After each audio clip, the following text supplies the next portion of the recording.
Martin!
Network is here. I'm real revolutionary right now. Support this man, Black Media. He makes sure that our stories are told. Thank you for being the voice of Black America, Roland. Stay black. I love y'all. All momentum we have now, we have to keep this going. The video looks phenomenal. See, this difference between Black Star Network and Black-owned media and something like CNN. You can't be Black-owned media and be scared. It's time to be smart. Bring your eyeballs home. You dig?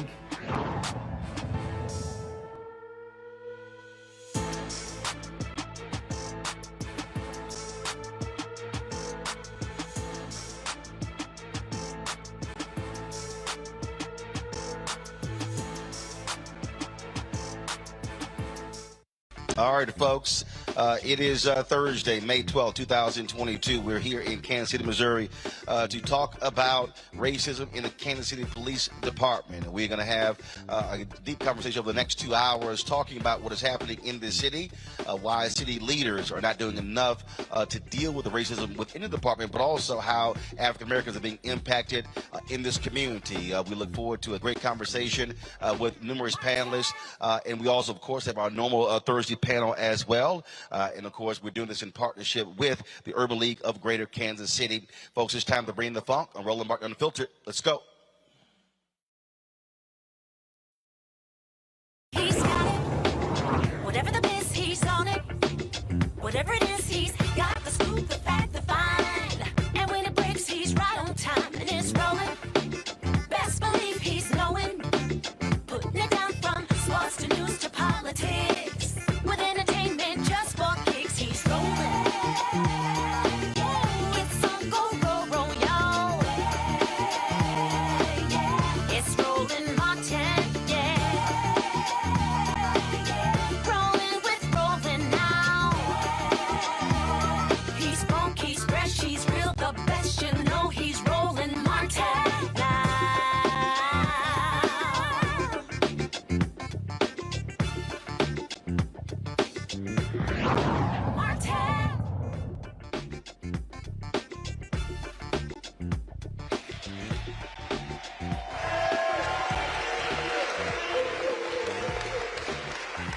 It was on April 18th when the Kansas City Star published a damning story talking about how black officers are treated inside of the Kansas City Police Department. But not only did that story focus on that, we also talked on the show with the head of the Urban League about how African Americans are being treated by this police department. And so one of the things that I said was, I will commit to coming here to hold a citywide town hall to not just talk about the problem, but also talk about what this community can do to actually change what is going on in this city, and also to reach state leaders to change how they are allowing the governance of this police department. It makes no sense. I've covered many stores all across the country, and I can't recall anywhere else in America where a governor appoints a board that oversees a police department, and the taxpayers are paying for a police department, but they have no say over how they are operating. And so we wanted to come here and talk about this important issue, and we have a number of people we have lined up. And just so people understand how significant it is, just yesterday, two sisters filed a lawsuit against the Kansas City Board of Police Commissioners for discrimination for race and gender. In addition to that, we'll also get into how the Kansas City Police Department allowed a white police officer to terrorize, brutalize, torture, rape, and some say murder countless black women, and nothing was ever done. So the question is, what is happening in Kansas City, and why aren't more Democrats and Republicans saying anything about fixing this problem? So there's a whole lot to unpack here, folks. We're at the Mohart Center here in Kansas City. Folks still are arriving, and so we certainly appreciate all the folks who are already here. Let me do this here. Let's introduce our panel. Gwendolyn Grant, she's the president and CEO of the Urban League of Greater Kansas City. Tim, is it Gradine? Okay, he is the retired Kansas City Police Department police officer. Laura McDonald is executive director for Mohart Center. Ryan Sorrell is founder and editor of the Kansas City Defender, and listed as a panelist, Glenn Rice, reporter for the Kansas City Star. If Glenn is here, let me know. I've known Glenn for years through the National Association of Black Journalists, and so look forward to chatting with him as well. So let's get started, because for a lot of people around the country, they know about what's happening in their particular city. We've seen stories done about other police departments, the Department of Justice doing patterns and practices investigation. But Gwendolyn, what we talked about was beyond shocking. With what's happening here, and I happen to also be talking, and once I told some fellow journalists and some others that I would be coming here, Bakari Sellers, attorney Bakari Sellers, told me about this case that he is involved with this police officer who was accused of murdering 10 black women. And I've seen, and I'll read some of the depositions in a little bit, and it lays out how numerous people complained to this police department and literally nothing was done about this officer. So just explain for the folks who are watching, who are unfamiliar with, how systemic and how deep of a problem it is with this police department. Thank you, Roland. Thank you for being here. Thank you for having me on your show a while back and then showing up when we called. We really appreciate you and your team for that. And thank you all for joining us this evening. I believe when you're talking about the officer, I believe you're referencing Officer Golubsky, who is with the KCK Police Department. But I mean, and it's highly relevant and important because here we have in the Twin City or the bi-state area 2 police departments that are problematic for our people. It's unconscionable that Officer Golubsky is still walking the streets free. It's also unconscionable that over the past, in the past 3 years, since we started looking at the problem here in Kansas City in 2019, KCPD has killed 3 unarmed black men. They're averaging, in 2019, they killed 2. They followed in early 2020, killing Donnie Sanders. We have Naireen Stokes here. They killed her son back in 2013, all with impunity. We just were able to get 1 conviction for the officer who murdered Cameron Lamb in December of 2019. And so we are a city or a community, as far as I'm concerned, under siege because we have over-policing in the black community, no redress. That's why we asked for an investigation by the Department of Justice to come in and look at patterns and practices of discrimination, both inside KCPD against black officers and in our community where they racially profile us, they abuse our women. We have an officer on the force who slammed a 9-month pregnant woman on the ground, on her stomach, and put his knee in her back. Nothing was done. I'm sorry, I kind of went on a little tirade there, so let me shut up and turn it back to you, Roland. No, we're fine. Remember, I own my show, so we're fine. Yeah, okay, so but that just gives you an example of the challenges we have. And we have here in the audience tonight, we have family members who are of the victims of police homicides, and we have people from our community, the founder of our Urban Summit, and 2 folks who have been out in the community protesting for the past 2 years straight every Friday in front of the police department, amplifying our concerns about the injustices that are dealt upon our community by Kansas City Police and having a board of police commissioners that turns a deaf ear to our complaints. So we're ready to engage with you, Roland. Tim, nearly 20 black cops have left the department citing racism. From your perspective, does this department care? Have they put anything in place to listen to their concerns? I mean, that's a heck of a number for 18 cops to say, you know what, I'm out of here because look, we're supposed to be all blue, but in fact we're black.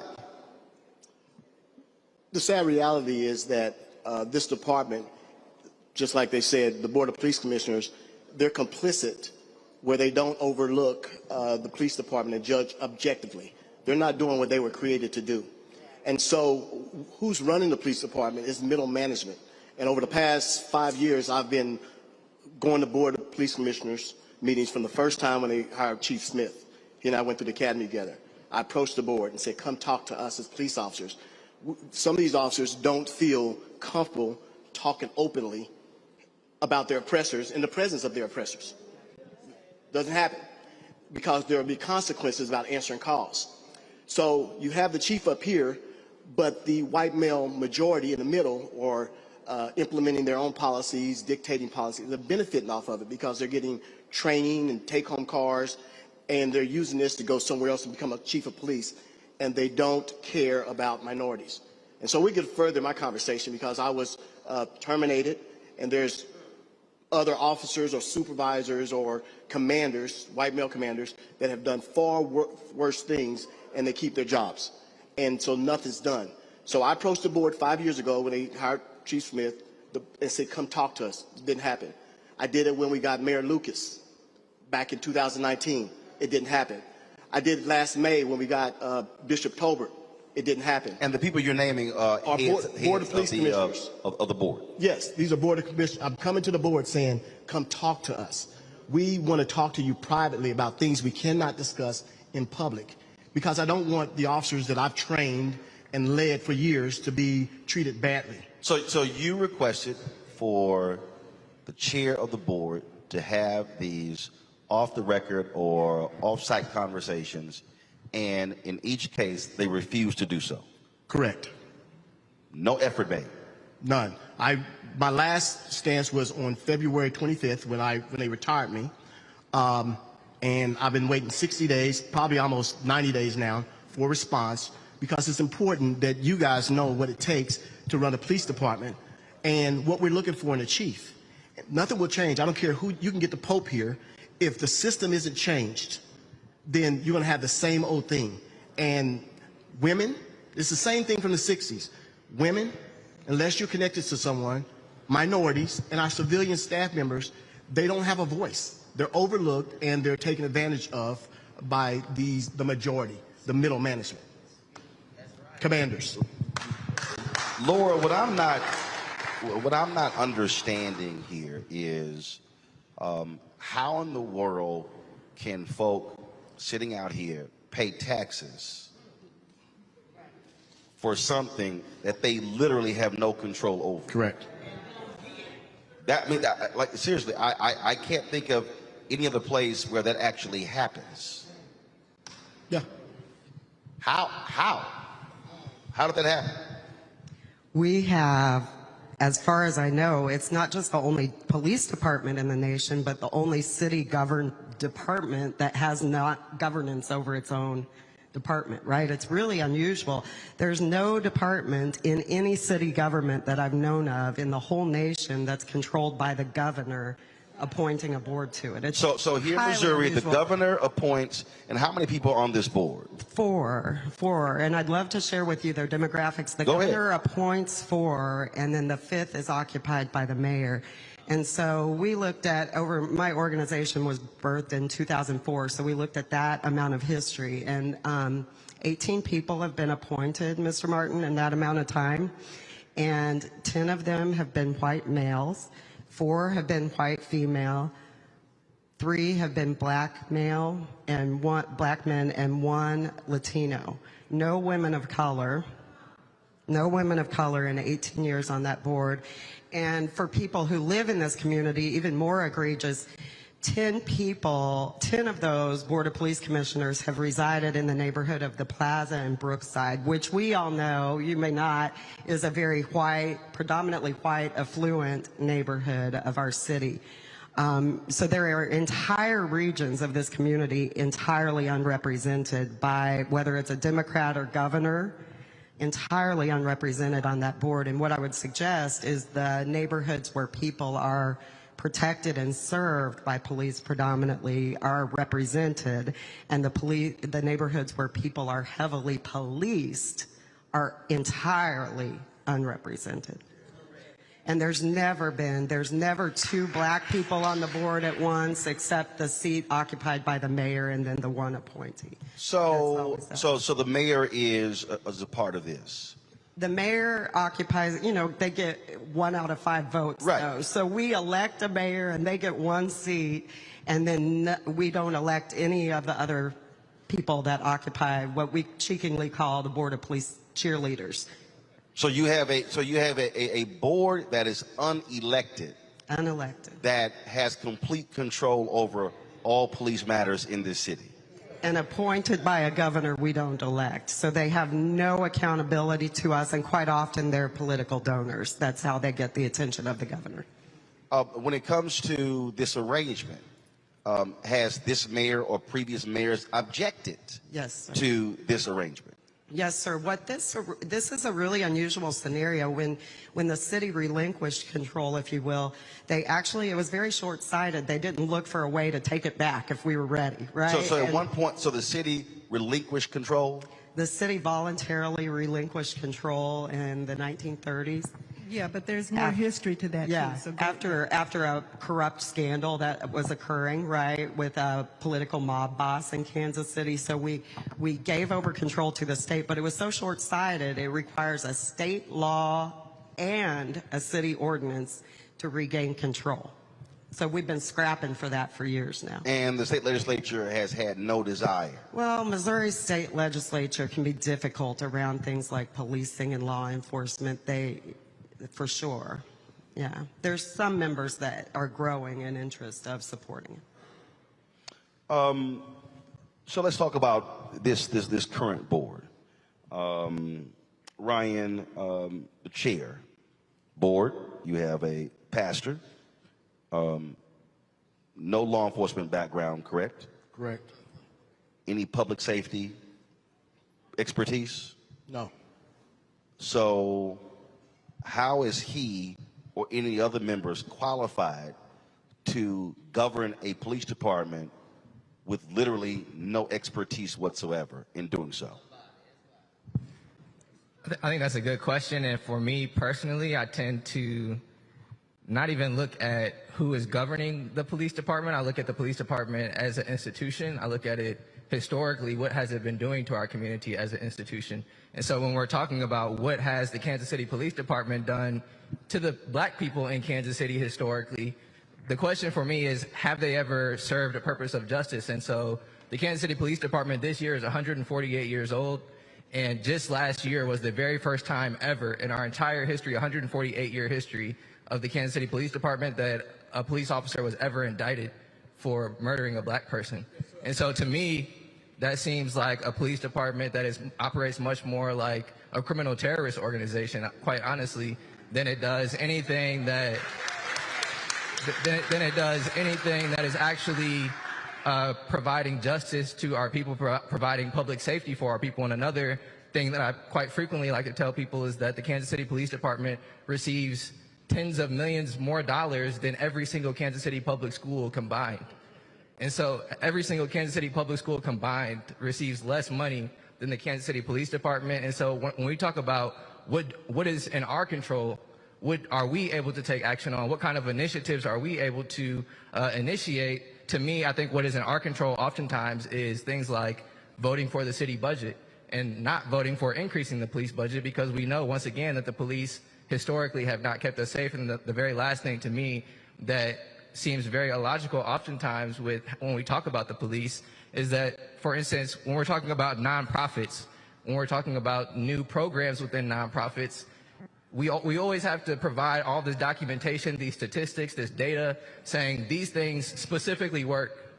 These initiatives, these programs work. But whenever we're talking about the police department, it seems like regardless of how horrifically they do their job, no matter how many people they kill, no matter how many people they murder, we still oftentimes say, well, our cities are unsafe and we need to give the police more money. And so to me, that's what's in our control, and I think that that's often where I try to talk about the conversation. When we look at, you mentioned the budget, mentioned that. What has been the response of the city council? Because at the end of the day, if you control the purse strings, you actually have the power. So have they shown any guts whatsoever to say, you know what, unless we get these changes, we are going to hold back the money? No, and no. Well, let me take it back. They got some guts last year, and they passed an ordinance to only provide to hold back about $30 million of that budget from the police department, which basically is to only fund the department at the level that is mandated by the state. So they did that. Then the Board of Police Commissioners filed a suit. The judge ruled in favor of the Board of Police Commissioners that they did not have the authority to withdraw that money or to hold it after the budget had been allocated.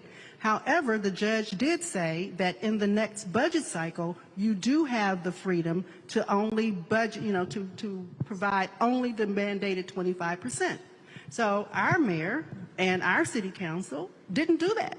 They were given the power and the authority to do it. What they did was pass an ordinance to give them the same amount of money they've been giving them after having filed that lawsuit. We didn't understand it. We spoke up strongly against it. And then less than 2 weeks after they did that, the outgoing police chief said that they were not going to spend money or they were going to shut down an investigative unit after the city gives them all this money and with no control over it. Once they pass that budget and give it to the police department, I mean, they have no other say so. The only power they have is the power of the purse, and they won't exercise that power. Which sounds crazy to me. I mean, it's sort of like when I'm looking at Congress. I mean, when Congress withholds money, that's how you get folks' attention. And so, I mean, to me, that's absolutely weak leadership there. Who on the city council is an ally?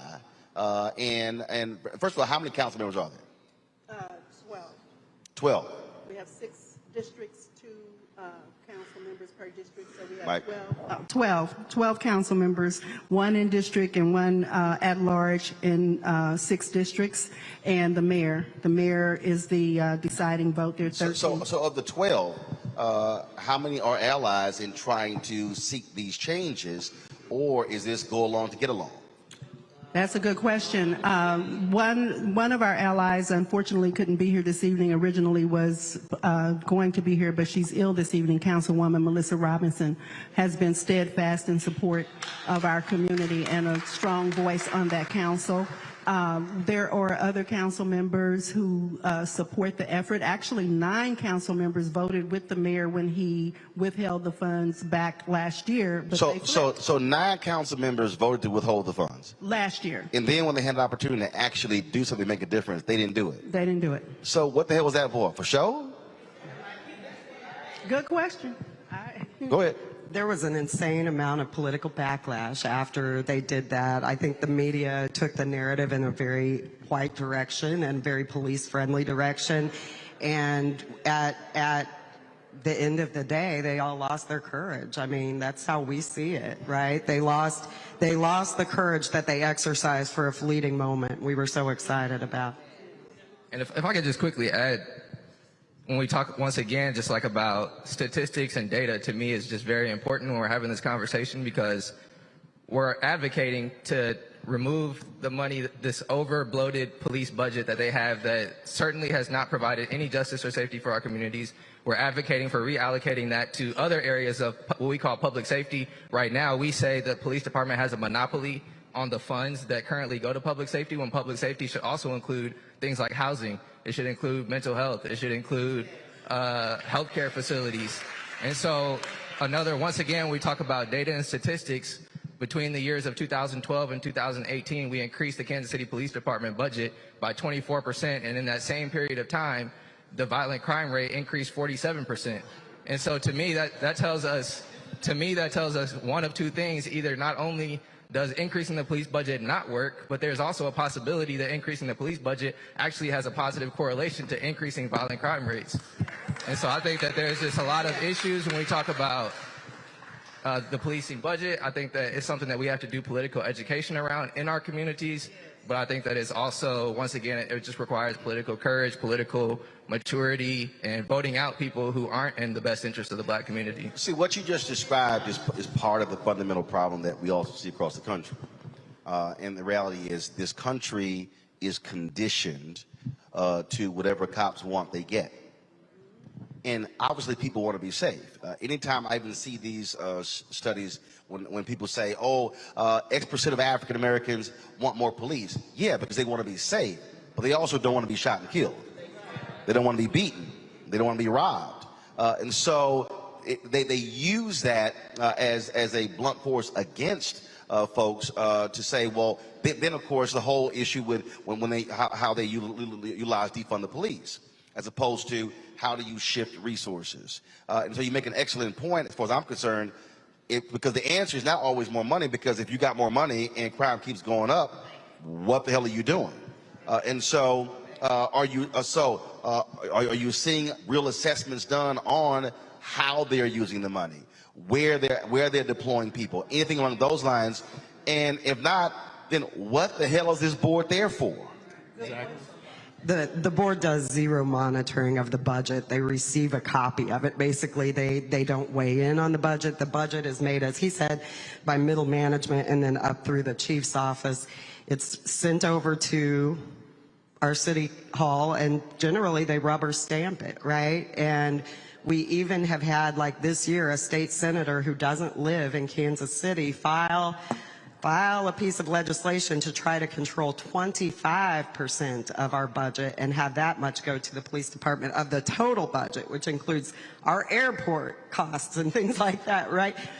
25% of our budget, and they will continue to do that. So a state rep who doesn't live here filed a bill to control 25% of the city of Kansas City's budget. Yes.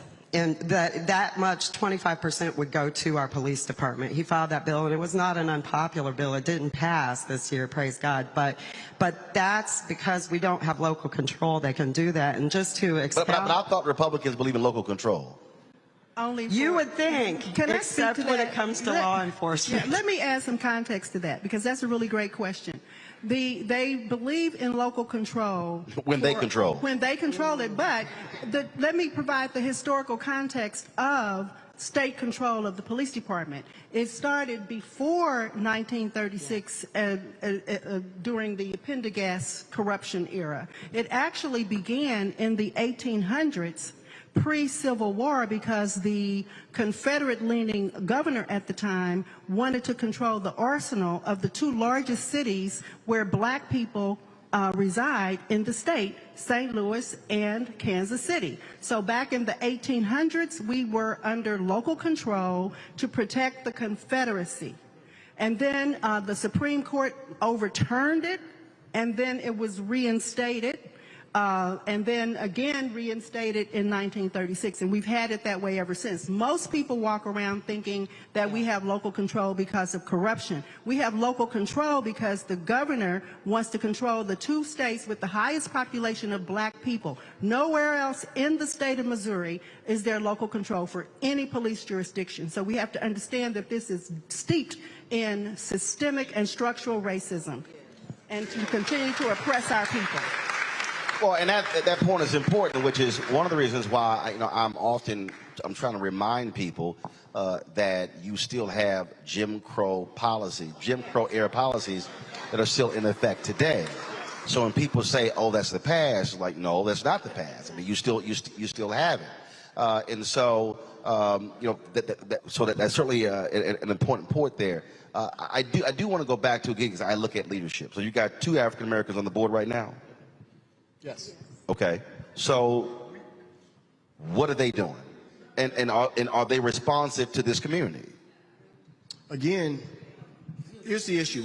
You mentioned it earlier that these people have no police experience. So one of the things that bothered me tremendously was to sit out at the board meeting and listen to commanders give answers to things. So the chief is there, and he has 5 other commanders sitting there. That blows my mind, because I went to Houston. They have 2 deputy chiefs, and their agency is 3 times the size of ours, okay? But they're giving the chief, they're giving all this information to the board. The board is naive. They're blind. They have blind spots. The board has no clue what the hell they're talking about. Okay? So now you have the chief sitting there. He promoted all these people around them. Will anyone sit here and say anything bad about your chief when you're sitting there? Only when he's about to leave will you say, well, you want to stand up and be seen. So one of the issues that I expressed to the board when I came out and met with them in February is that the board, but this board is useless. Let's be honest, it does need to have city control, because they're too complicit and they just sign off on rubber stamp on everything. Who's giving you the information is the police department is giving you the information. And so they're too naive to see it, and they have their lawyers, everybody's have their self-interest, but the people that's being served has no voice. And that's how it is on the police department with the officers. This fraternal order police does not support minorities, women or blacks, at all. I have too much experience in 34 years that I faced it on my own. Number one, it's a vicious circle. It's part of they use paramilitary, that you can't go over someone's head. They're using an old system that doesn't work, and it benefits them, and it cripples and empowers people to be voiceless, okay? So they make all the rules, they promote their own, they never discipline. So that's why when I'm sitting at the board meeting, these board members are asking, why aren't there more females? Why aren't there more black? Why are you asking them? Come and talk to us privately or without our commanders, and we'll tell you the truth. I don't show up at a door at somebody's house and ask the victim, hey, did this guy beat you? No, let's talk privately so you can tell me what's going on. And time and time again, the board is not interested in knowing the truth. So they get all this information from the police department, and so it won't change. When you have a police chief that hires his deputy chiefs, and he makes all the major promotions just off of who you know. I've had commanders, black commanders, that was 17 to 18 years that didn't get promoted because the chief has to know you. So you have to fall in line in order for the chief to do it. And he does the two major promotions that affect the whole police department, to deputy chief and also the major. These are the people making all decisions at every division station. That has to change. But you definitely have to have city control in order for someone, you're giving your money away, and I'm sad because my family lived here. I grew up on 20th Street. My 99-year-old aunt and 93-year-old aunt still live in the 3rd District. So I was hoping to speak to the councilwoman here. So I've taken a vested interest. So now they flip the script, and you only have to work in the city to patrol. We're going backwards. We're not going ahead. Now they can work outside the city limit and come in and patrol. So was that a recent change? Yes. Yes. Recent. Not too long ago, the same state representative that Laura mentioned filed legislation that would allow police officers to live outside of the city limits. And he does not live in Kansas City. He lives north of Kansas City. But I would love to have a little bit more response to your question around the two people who are black folks on the board. If we could. Go ahead. Yeah, Ryan. Again, look, what often happens is we expect black folks who are representing us to say something and do something and change something. So the question is simple. Right. What the hell are they doing? I mean, I don't have an incredibly robust answer. I think the saying, like, all skin folk ain't kinfolk, I think there's misleaders. I think that, once again, like, we can only... I'm not going to spend, I can only talk about how I'll spend my time as an organizer, as someone who's in the community. I can talk about how people who I work with in the community spend our time and where we think that our energy can best be put towards. Okay, so if there are two black people on the board who are not representing the interests of black folks, who's moving against them? Well, that's what I'm saying is where I think that my energy can best be spent is not begging and pleading for these two black people on the police board. No. I didn't say begging and pleading. I'm saying who's moving against them to take them out. Oh, gosh. Well, the mayor is up for re-election. The other person is appointed. When? We only, when is next election? Next year. Next year. So he's actually kind of started running now, which I think is part of the problem. And is this a dominant issue? You know, I think it is, just by virtue of the folks showing up here today, and it's certainly been in the forefront since George Floyd. We've had a lot more attention on our issues. We've had a lot more violence against our black community by the police in the past 3 years, so it certainly is something that warrants a lot of attention. We also have a high rate of gun violence in our community, and we have a lot of deflecting to the gun violence without addressing the fact that the police department cannot solve these crimes because they have no trust in our community. There's no trust in our community to work with them to solve the crimes. And, you know, research just pretty much proves that when a community does not trust the police department, crime goes up. The Kansas City solve rate is extremely low. So we have high rates of non-fatal and fatal gun cases. And so it's a major problem, and it should be a problem that we look at. And as Ryan said, we have to elect the people to represent us who truly do that, irrespective of race. We have a tendency as black folk to say, okay, we can't hold this black mayor accountable because he's our black mayor. We need to hold any elected official accountable for not doing what is right by us, especially as it relates to public safety.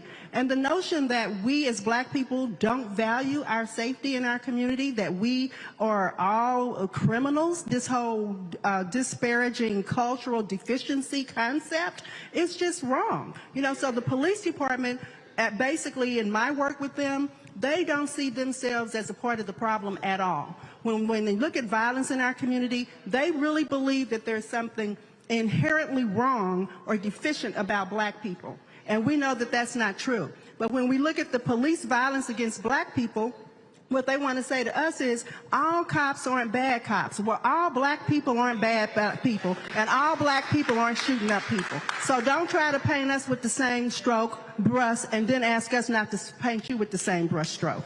And real quickly, I just want to add also that, to me, the question is this institution of policing even something that can actually be reformed?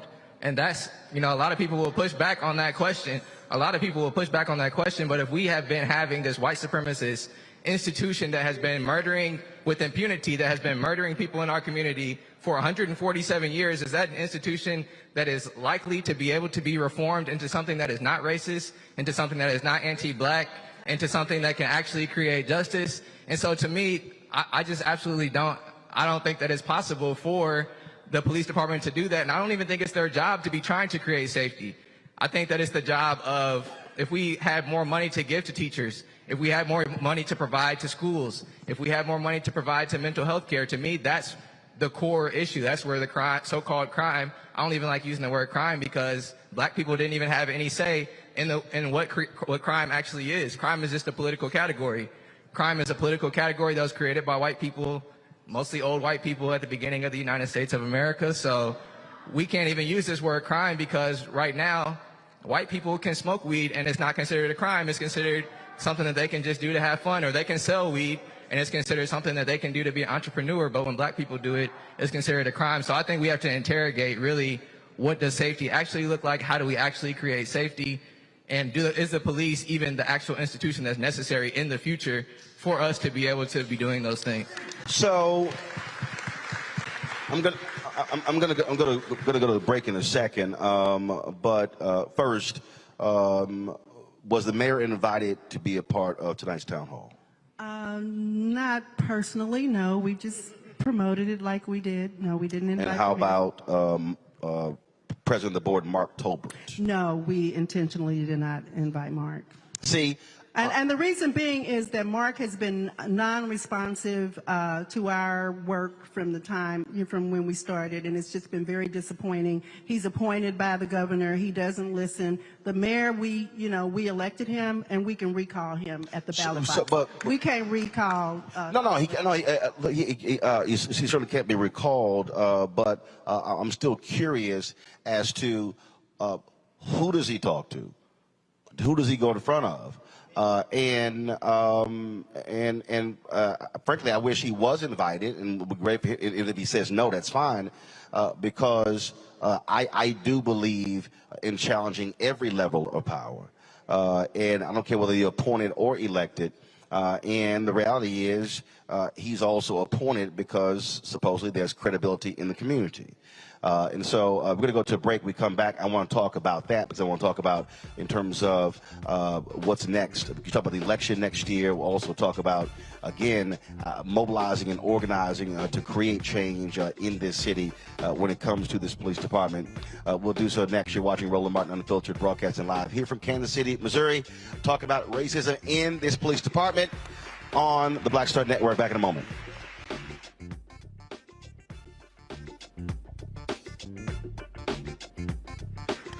On the next Get Wealthy with me, Deborah Owens, America's Wealth Coach, you're going to learn about the silver tsunami, which means that 1 million people are turning 65 every day, and they're going to need some kind of care. You're going to meet two sisters whose situation with their own family led them to start a business in this industry, and now they're showing others. This is our passion, our mission, our purpose, our ministry. That's right here on Get Wealthy, only on Black Star Network. Pull up a chair, take your seat. The Black Tape with me, Dr. Greg Carr, here on the Black Star Network.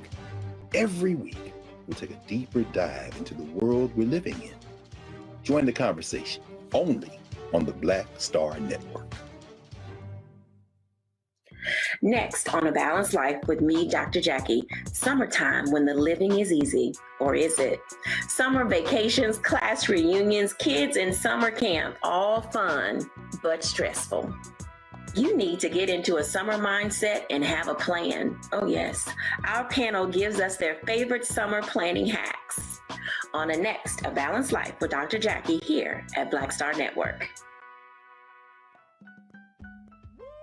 We're all impacted by the culture, whether we know it or not. From politics to music and entertainment, it's a huge part of our lives, and we're going to talk about it every day right here on The Culture with me, Faraji Muhammad, only on the Black Star Network. Yo, what's up? This your boy Ice Cube. What's up? I'm Lance Gross, and you're watching Roland Martin Unfiltered.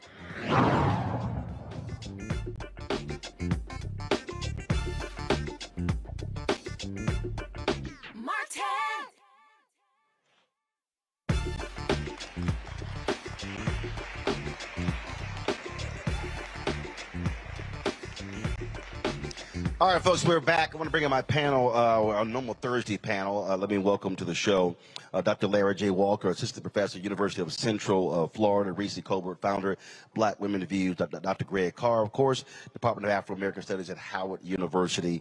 I will start with you. Let's see here. Greg, I'll start with you this time. And that is, first of all, just want to get your assessment of what you have heard over the last 40 minutes. We've done these conversations in other places, and it's very consistent when it comes to police departments in the United States. It is indeed, Roland, and thank you again for honoring your commitment and being there. Thanks to the Kansas City fam, especially my folks in the MBuff community, Baba Jamu Webster and all the crew there. I was reading Mark Dupree's piece in the Urban League's State of Black Kansas City, and yeah, I have to agree with the young brother. This really can't be reformed. The police are doing exactly what they're supposed to be doing. And while it may be the only polity in the country where you have a state intervening as it is, it's very clear that this white minority rule in Missouri, which stretches back to when they were fighting going westward expansion of the slave power in this country, continues to this day. I want to just, even as the Supreme Court has a case before it now to try to open up open carry laws in New York, and even as we see, the state of Missouri is one of those states where they have made it very much more easy for people to just carry weapons, and that the policing of black bodies has only intensified that, including police doing what they do, which is kill black folk. I want to say I'm encouraged finally by the conversation leading towards solutions, which include defunding the police, meaning transferring resources to social programs, as we just heard, education, other things. I would add to it, there needs to be a form of non-cooperation with the police, quite frankly. These are our open enemies. What do they need to do to make us stop with the illusion that somehow they can be reformed? I think there needs to be boycott, selective buying. Businesses that don't support changing this structure need to have our community support withdrawn from them. And we need to get together in our communities with Stop the Violence campaigns, dealing with local leaders, not just elected and appointed officials, but folks at the neighborhood, block by block level. And I think that the police need to be excluded from all those conversations because these people are hunting. They're patter rollers. They're hunters. And there's no way to reform a hunter or a patter roller. They need to be eliminated. Reese, one of the things folks here have asked is for the Department of Justice to step in and do a patterns and practices investigation. We've seen this Biden-Harris DOJ be very aggressive in doing this in other cities. Anyone reading that Kansas City Star article and reading the other pieces should be shocked and appalled at what they read. And to me, absolutely, this department has earned the DOJ coming in and examining what's happening here.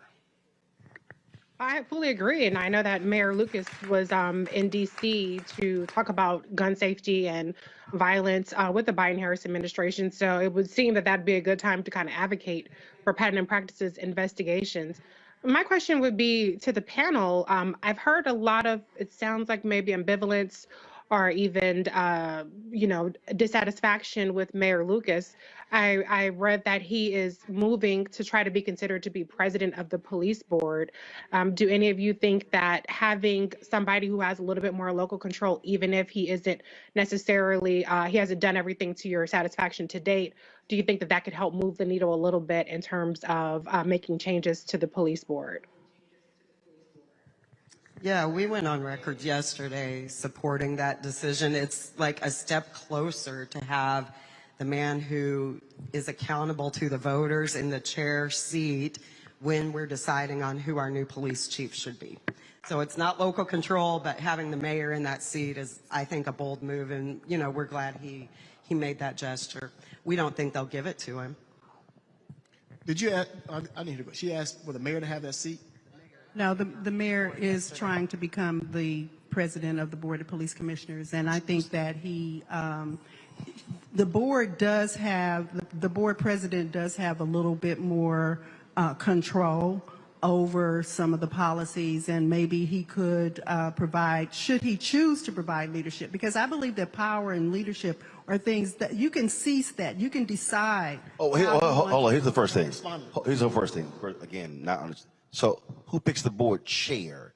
Is it the board members or the governor? The board members. So wait a minute. So the mayor sits on the board, and the board members don't pick the mayor as the chair?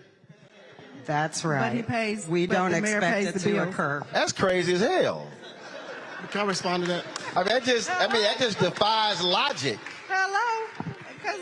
Can I respond how dangerous that is? Because we're sitting here. How dangerous what is? Having the mayor as the board chair? Because they're wishy-washy. The politicians are wishy-washy. It depends on, he's up for election. Whoever decides whatever to get his vote, he's going to do that. That's why we have issue with city control from city council. They're voted for us last year, and then all of a sudden, when it's time for them to vote, when it matters, they're not doing it. Well, but let's look at again.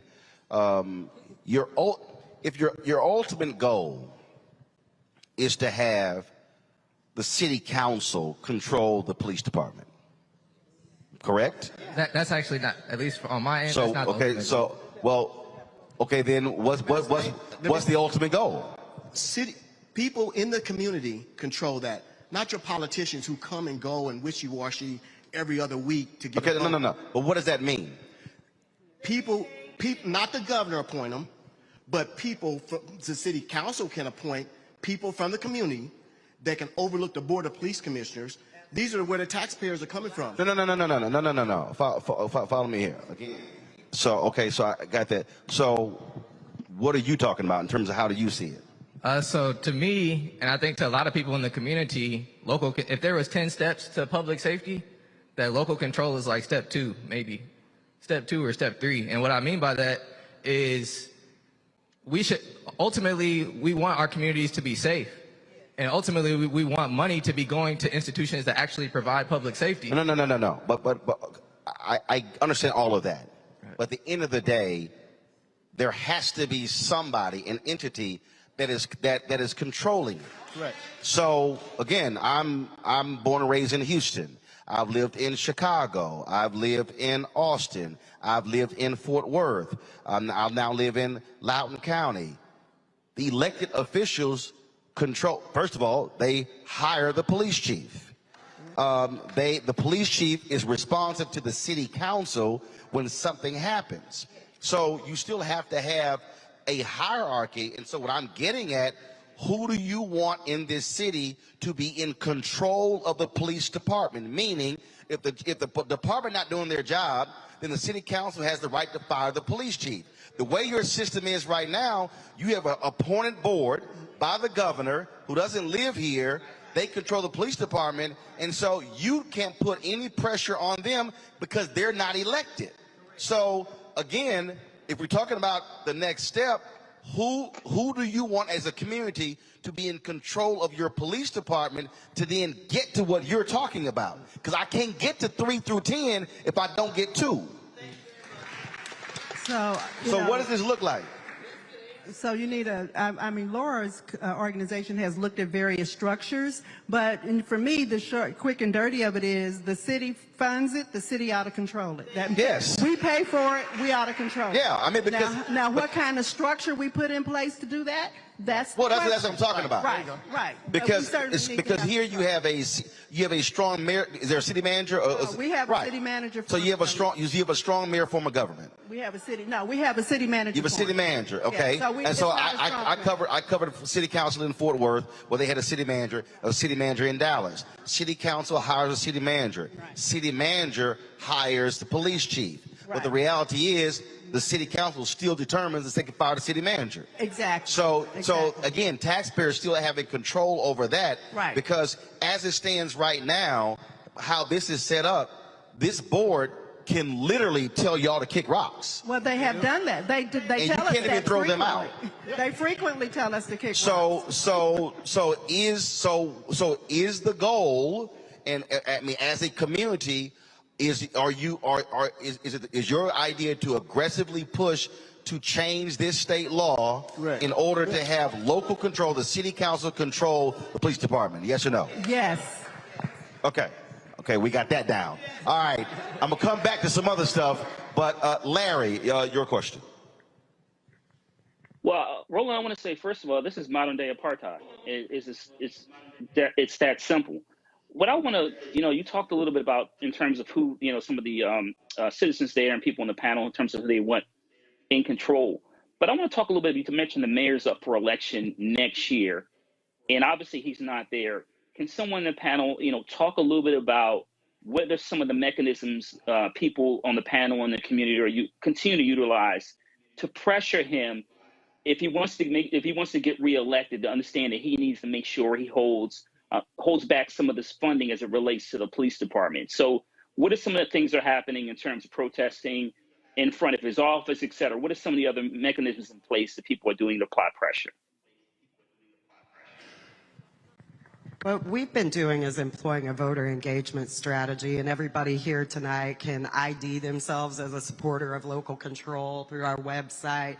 So we want to engage all the voters and use y'all's votes as currency in every race in this city, not just the mayoral election, because really all of the elections matter. State reps and senators, they get more say than the mayor right now. So all elections, and we want to ID 40,000 supporters this year. Which is super ambitious for anybody who's ever done voter engagement. So people can ID themselves through our website. It's more2.org, and you'll find it on there. So let's talk about that, because I'm not one to spend a whole lot of time talking about problems.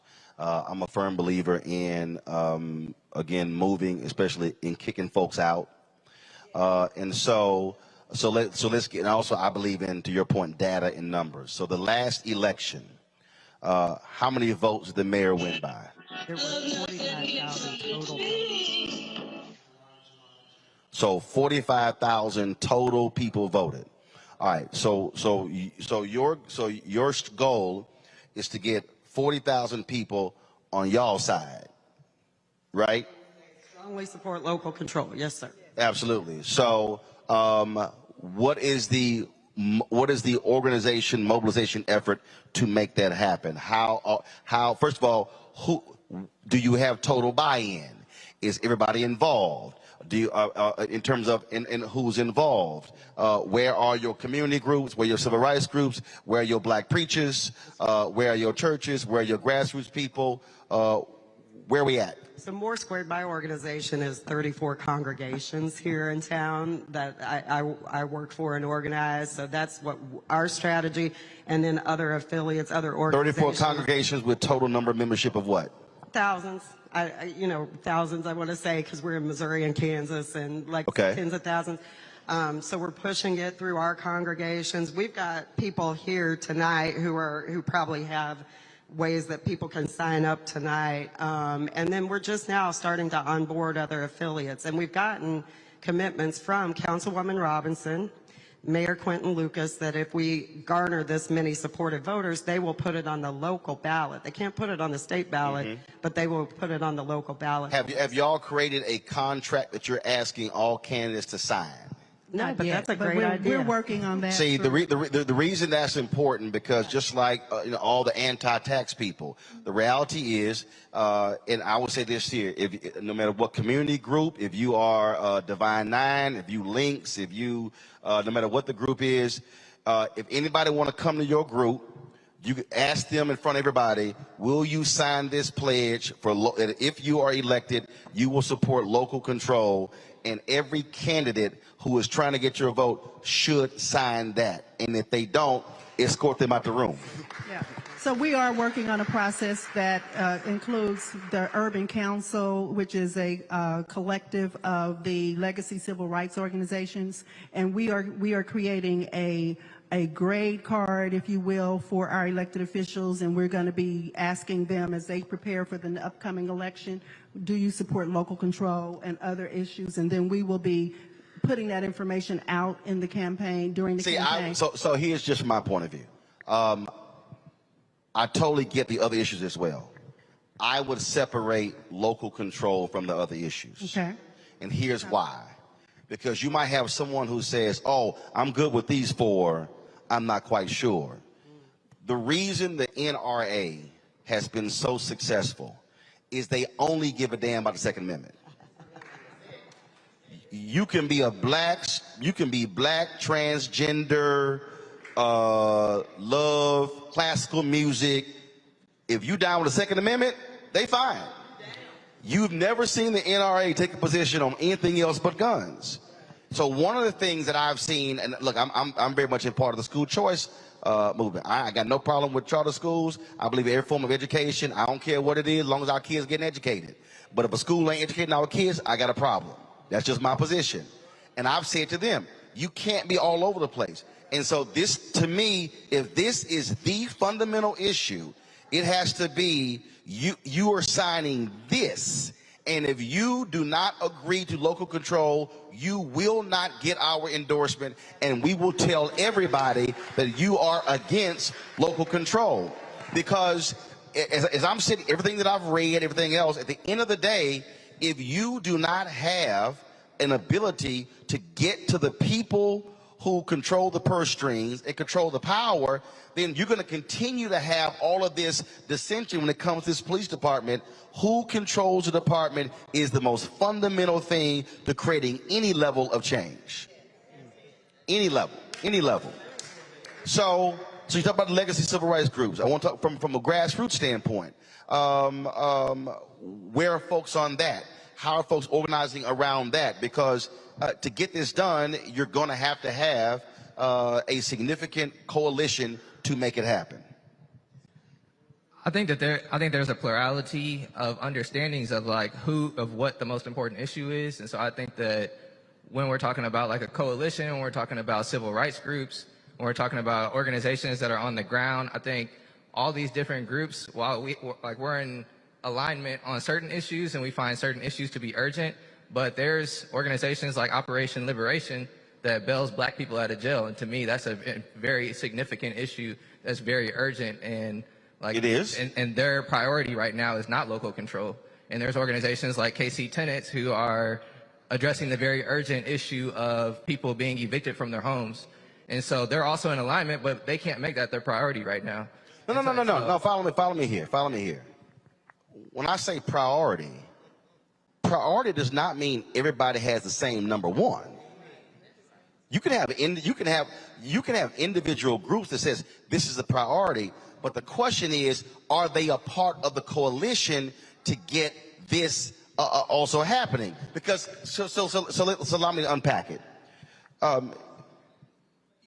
You laid out housing and all the different issues.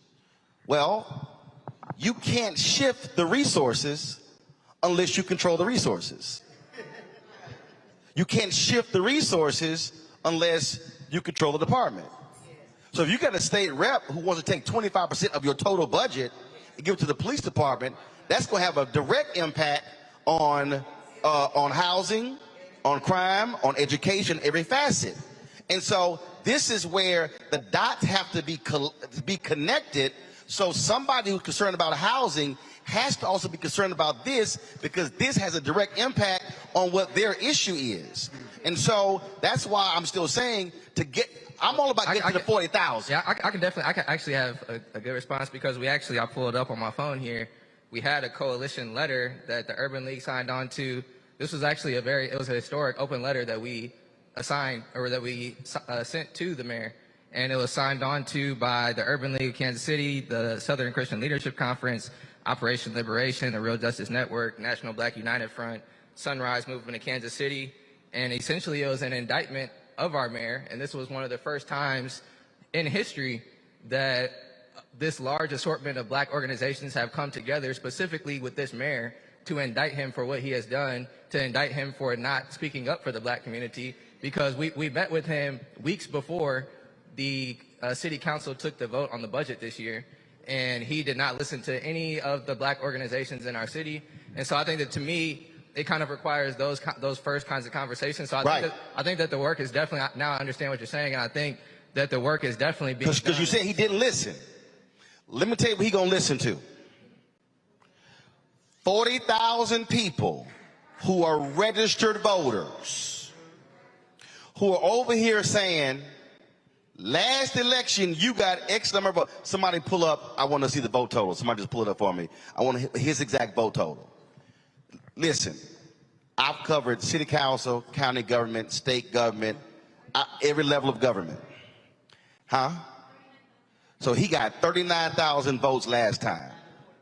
If you have 40,000 people in your pocket, you can go to him and say, player, what you gonna do? Either you for or against. He got to take a side. And if he takes the opposite side, we gonna unleash 40,000 against you off the jump. You're not winning. Then you say it is 6 districts, and then what the other at large? So how many at large? 6. Same thing. The 6 at large. We got 40 in our pocket. We gonna take all 6 of y'all out, and we gonna put our people in. When Ron Kirk was mayor of Dallas, this is what Ron Kirk told me. Ron said, y'all can talk, people, city council members be talking. He said, Roland, they can talk all damn day they want to. He said, I count votes. He said, you can holler and scream all you want to. If I walk into the room and I already got the votes, I'm gonna let you holler and scream. Then when you done, we gonna call for the vote. I already won. So what happens, so one of the things that happens with, and I've seen this so many times with communities, we don't do the exact same thing. We don't go look at the vote totals and go, last election you won by this. So we're going to go out to every single group and we'll commit 200, 300, 400, this district. Now all of a sudden, you have already identified your 40,000. Every organization that I've been involved in where I got stuff passed, I already counted votes. I never got into arguments because, hell, I already had them beat. And so the only way this happens is when that 40,000 number, that is the most important number for this entire city, because if you get 40,000 people to commit to either register and come vote, I guarantee you, you will have every single city council member currently who's running scared to death that they have to do what you want to do, or they were going to get, and then if they on record, you run somebody against them and you've already got the votes locked up. So any stragglers, that's just extra. And so that has been that's one of the things that so many communities have lost, in that people focus on rallies, but they don't count numbers. They don't collect data. They're not collecting names, phone numbers, emails, social media. Every politician in this city will be, I'm talking about school board, city council, will be scared to death if you have 40,000 people on your side ready to vote the same way. Trust me, they will do exactly what you want if they want to stay in office. But another challenge we have, Roland, is if we showed up, if we would just show up and vote in the same numbers that we're registered to vote. No. See, no. See, our right people there. don't show up and vote. No. See, right there. To get to that 40. But you're waiting. I'm not waiting. Follow me here. You have, you have 9 members of the Divine Nine. You got alphas. I'm an alpha. Everybody else don't count. Okay, I'm an alpha. You got omegas, kappas, sigmas, iotas, AKs, deltas, zetas, sigma, gamma, rho. You go to the Divine Nine and say, we need each one of you to be responsible to get 1,000 people to commit to this initiative. And to vote. No. Follow me. No. Follow me here. We need y'all to get, each one of y'all to get 1,000. We at 9,000. You just got to get 31,000. NAACP, we need y'all to get 2,000. Now we at 11. Urban League, we need y'all to get 2,000. Now we at 13. Take each one, let's say you have 5 grassroots organizations, 1,000 each. Yo, now we at 18. Now all of a sudden you take your churches. That's what I'm talking about. I'm not saying, man, I wish y'all come out. No, I am going to identify you right now. When is the election next year? April. When is it? April. April. Y'all got 11 months. You got 11 months. You can literally, and that's just a matter of, who are you? We got your name, you committed, got it. We got your phone number, we got your cell phone, we got your email, and we hitting you with constant messaging. And then if you get 1,000, we say, you know what? We need you to do me a favor. I need you to go get 2 yourself. Now there's 2,000. That's coalition building. The mistake is when we hope they show up. What I'm laying out is hitting them, and so come election day, you ain't even worried because you already got 40,000 who committed, and then you know they're going to show up. You already organized buses and transportation. You've done all of that.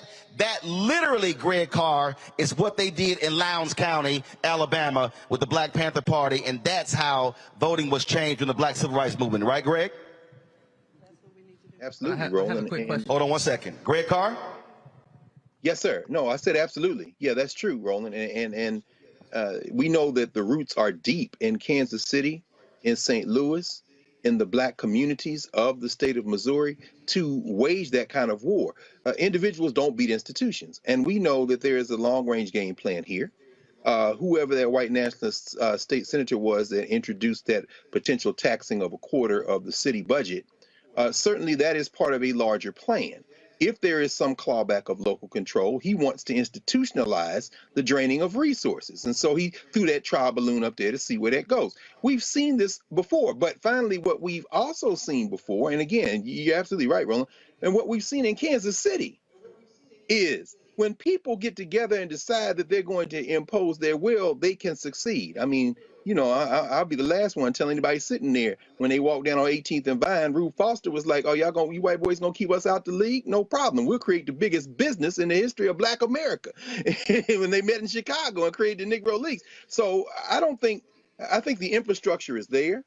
I think, brother Ryan, the letter you read there, that was an option. That was an opportunity for the mayor to do the right thing. But Roland, you're right. Vote him out. Vote him out with that community there that is 60% white in Kansas City, that is about almost 60% white in Kansas City, Kansas, the Twin Cities there, but that is 1/3 Black in Kansas City and 1/4 Black in Kansas City, Kansas. We know St. Louis, for all intents and purposes, is half and half in terms of that racial divide. And what these country folk are doing, not only in Missouri, Missouri now is what Missouri was before the Civil War, as you say, sis, and even after. It is a microcosm of what is now in terms of the United States set up to be white minority rule.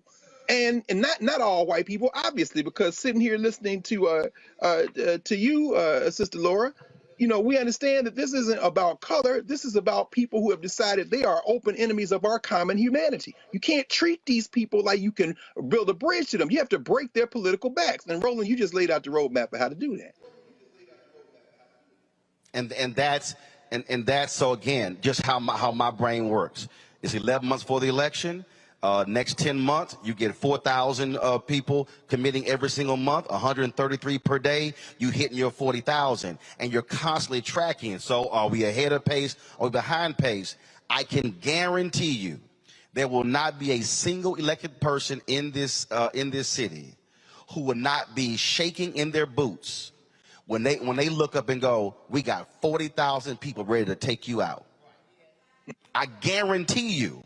But the only way that's going to happen is with organization and mobilization. It ain't gonna happen hoping they come out, praying they come out. No, I'd rather have a pot in hand before election day.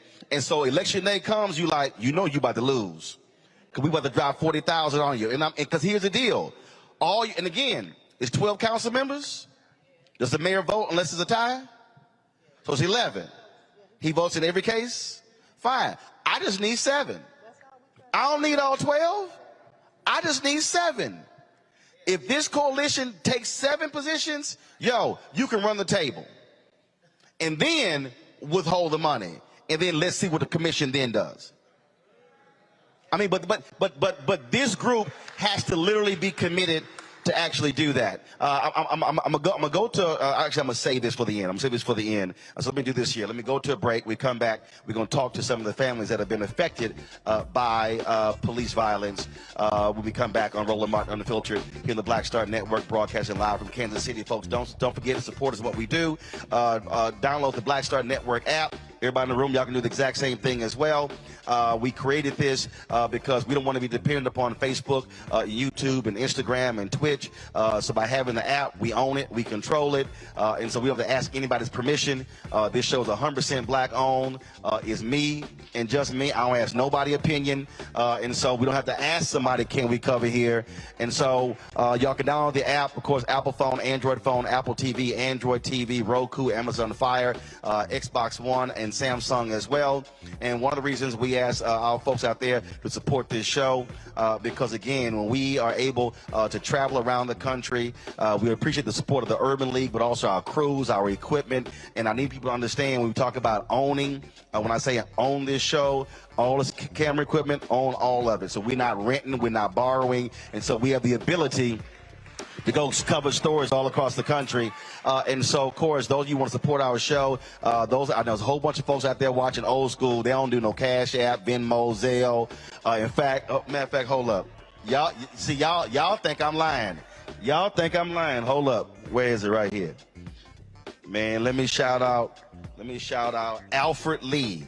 Alfred said, I gave 2 years ago. Alfred showed up to hand me his money and gave me his card. So y'all think I'm lying. I tell my people all the time, I say, yo, people walk up to me every time we go out and they hand me money. Alfred Lee walked up, gave me his $100 bill. He said, I want to make sure you got it directly. He said, I wasn't sending it in, mailing it in. It's in my hand. So Alfred Lee, I appreciate it. Of course, so P.O. Box, y'all know P.O. Box there on the screen. Cash App is $RM Unfiltered. Venmo is RM Unfiltered. PayPal is R Martin Unfiltered. Zelle is Roland at RolandSMartin.com. Roland at RolandMartinUnfiltered.com. We'll be right back.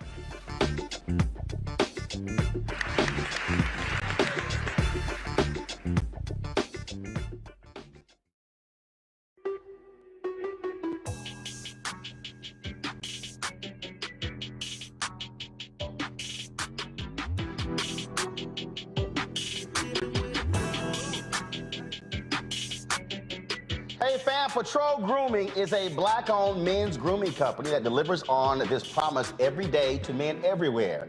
Everything we do, every product we make is designed to help you to present your best self. It's a promise they've kept since 1991 when they first introduced the Bump Patrol brand, the #1 men's product for a smooth, bump-free shave and silky skin.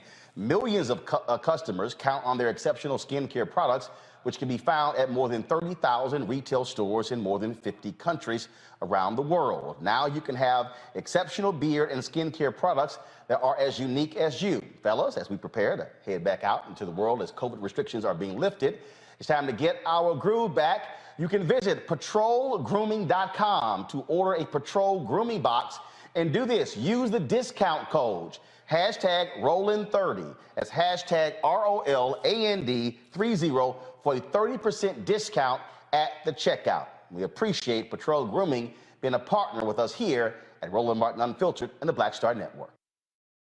Why is it so hard to see Panther? What's the deal? Wow. I mean, if you go to Amazon, I think I tried. So I have a collection of That's a hard movie. They charge you $300 on Amazon. I was like, I'm not about to pay no $400 for a VHS copy. What's the deal? Man, it is interesting, Roland. It is the movie they don't want you to see. Power to the people. It's funny, I made New Jack City. You can get it anywhere. Posse, you can see it anywhere. But a movie that says that it is not an accident that we medicated the black communities right around the time when they were getting militant, when you had the Panthers starting to organize, the people starting to vote and march on Washington. We let these communities get medicated. In fact, that comes up in The Godfather, you know, where they say, as long as it stays in the black communities. So we asked the question, they tried to ask us questions. I asked them, the reporters when we did, I said, listen, why is it a 13-year-old boy in the hood can find a way to buy a gun, some liquor, or church, or some crack, and yet you can't find them to arrest those people? You can't arrest that dealer. Why is that?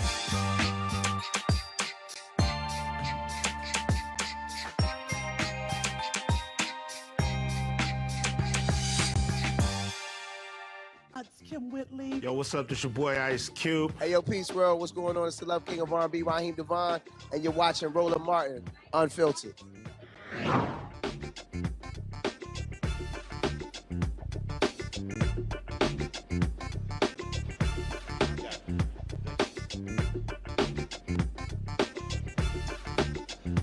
All right, folks, welcome back to Kansas City, where we're talking about the black and blue divide in this city. We've been talking about, of course, racism within the department, how they impact the community. The folks on the stage now, they know firsthand what happens in this police department. I'm going to start that on that side there. We just introduce yourself and just grab the microphone. We should have 4 microphones, baby, right next to you. Right next. Look down. There you go. Okay, your microphone is right. Yeah. So just tell us who you are and how you, and again, these are all impacted families, and so tell us exactly what happened. Okay. Hi, my name is Lori Bay. I am the mother of Cameron Lamb that was murdered December the 3rd, 2019 by Detective Eric DeValcanaire.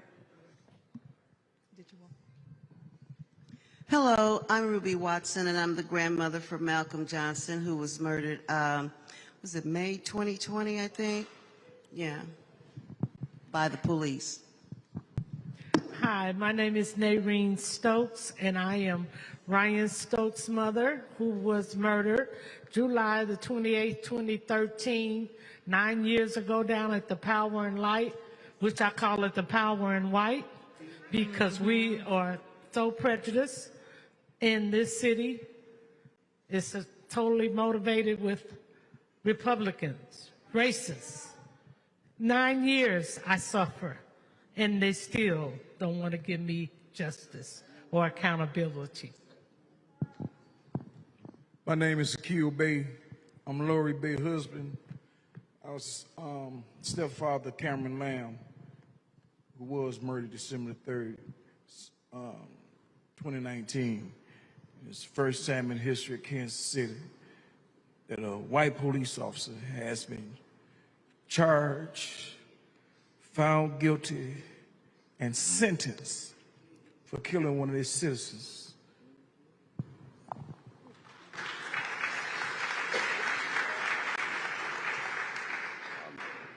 We talk about accountability. There's so, and I've had so many conversations, family members all across the country, and the one thing that they keep saying, they want accountability and they want justice.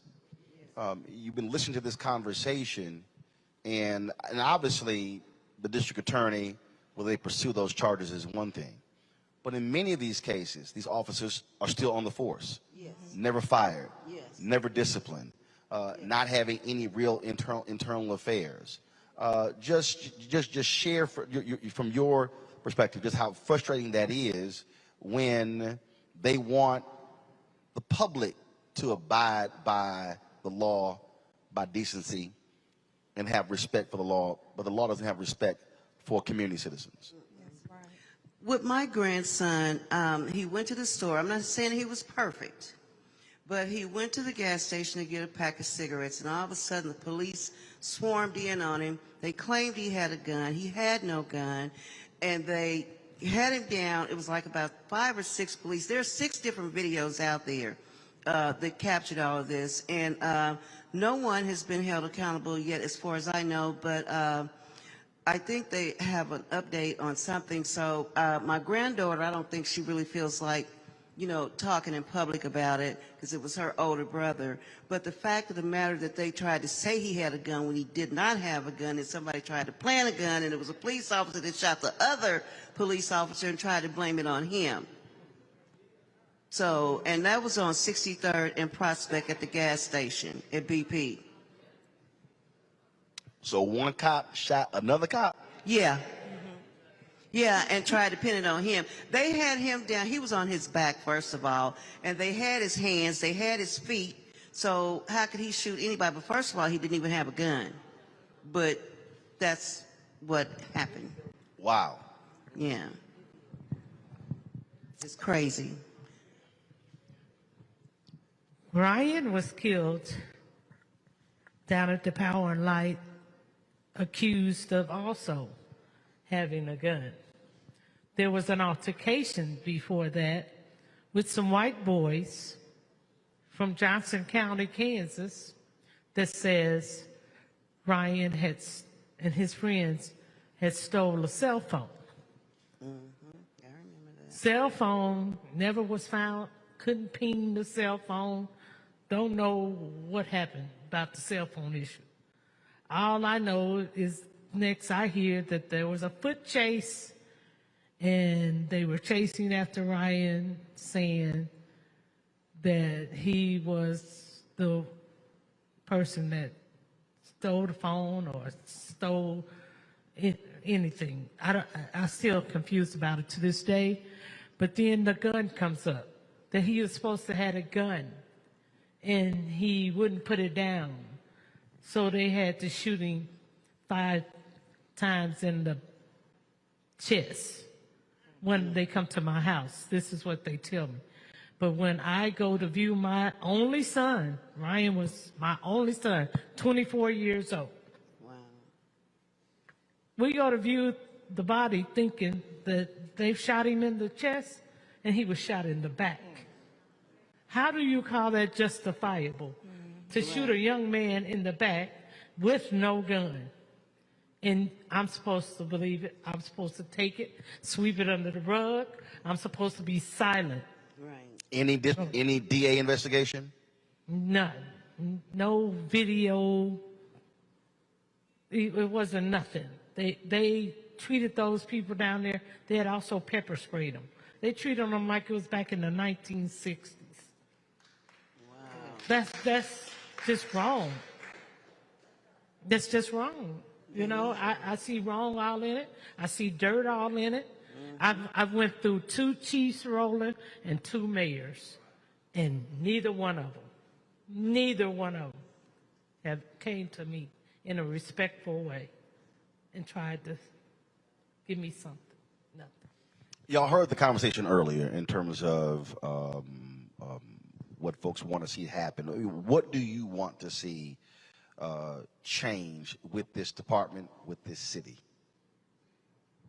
First of all, they need to come and be open and man enough, woman enough to talk to us, the citizens, and hear us out and give us accountability.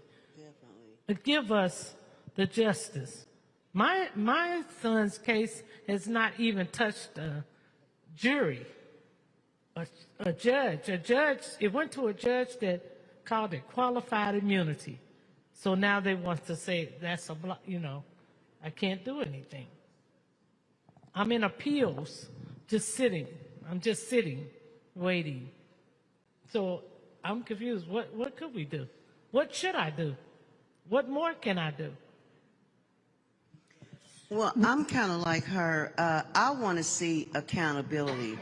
And the sad thing about it is we know that if the cop had been black and the person had been white, that police officer would be in jail right now. Absolutely. I don't understand why it takes so long. And I definitely want local control. I have a question for Roland. One of the questions is, how do we get local control on the ballot? Because if we have that, I think that would make a lot of difference. And I hate it. Every time you turn around, there's been a killing by a white officer, and it's a black person, whether it's a young lady, whether it's a young man, in some cases even a kid, and I can't figure that out. Mr. Martin, my son Cameron Lamb, he was caught on by the helicopters. He was speeding in a direction, and he was speeding pretty fast. So he was caught by audio. Never at one time was he pursued on this chase. Not one time was he ever pursued. He got home, went into his driveway, had a conversation with his roommate, then he proceeded to the back of his home, and he proceeded to back up into his garage. And then he was pursued by, well, not pursued, but there was a plainclothes detective that came to the back of the house. He had eyesight, and my son had eyesight of him the whole time. He requested that he put his hands up. My son did that. So then Eric the Buccaneer, he came from the other side of the home. He went to the back, claimed that he could see my son pointing a gun at Detective Swam, and he proceeded to shoot 4 times in the windshield of the truck. And I'm very angry and I'm very frustrated. So we went to court. You know, the officer, the Buccaneer, he was found guilty and he was later sentenced. However, we went to the grand jury in, I believe, July of 2020. Detective DeBuccaneer, he was found guilty. But my frustration and anger with that is that not one day has this man ever served one day, not one day in jail. He posted a $30,000 bond, which he has literally been out since the entirety of the grand jury. Even when he was sentenced, he got to walk out of that courtroom just like we did because the judge granted, sweetheart, correct me if I'm wrong, but an appeal. Allow him to stay free pending appeal. Right, yes. So it's just like, I feel like it's not over for us because at some point. And when was this trial? When is the next trial? When was his trial? It was in December. Well, let me see. It was in November. November. Thank you. So he's been free pending appeal for the last 7 months. Yes. Reese, I'm going to bring you in here because we talk about all the time on this show the George Floyd Justice Act. It failing due to sorry person like Senator Tim Scott of South Carolina. The point of my qualified immunity, I mean, this is exactly why that bill was so important and why Congress, why the United States Senate, the House did their job, but the Senate failed. And there are people out there who are saying that, you know what, I'm going to sit this thing out. And I keep telling people, look, I understand. But when you look at these critical races that are coming up in November, where you have seats up for re-election, seats up in Pennsylvania, Ohio, North Carolina, Florida, Wisconsin, Kentucky, Louisiana, and of course Democrats defending seats in Nevada, Arizona, Georgia, and New Hampshire. This is why this has to be an election issue for folks to turn out in order to get this done. Unfortunately, it didn't happen last year, but this is needed for these families to seek justice. But as long as these cops are protected via qualified immunity, they pretty much can do whatever they want with impunity. Unfortunately, that is the case. And I know that nobody wants to hear vote for more Democratic senators when they feel like they haven't gotten enough return on their votes in 2020.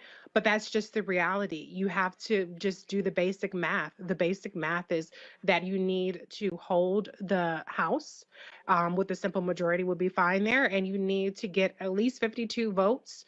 Hopefully that there are some people who were previously hiding behind Manchin and Sinema that will come on to the side of getting rid of the filibuster so that we can get a number of things pushed through.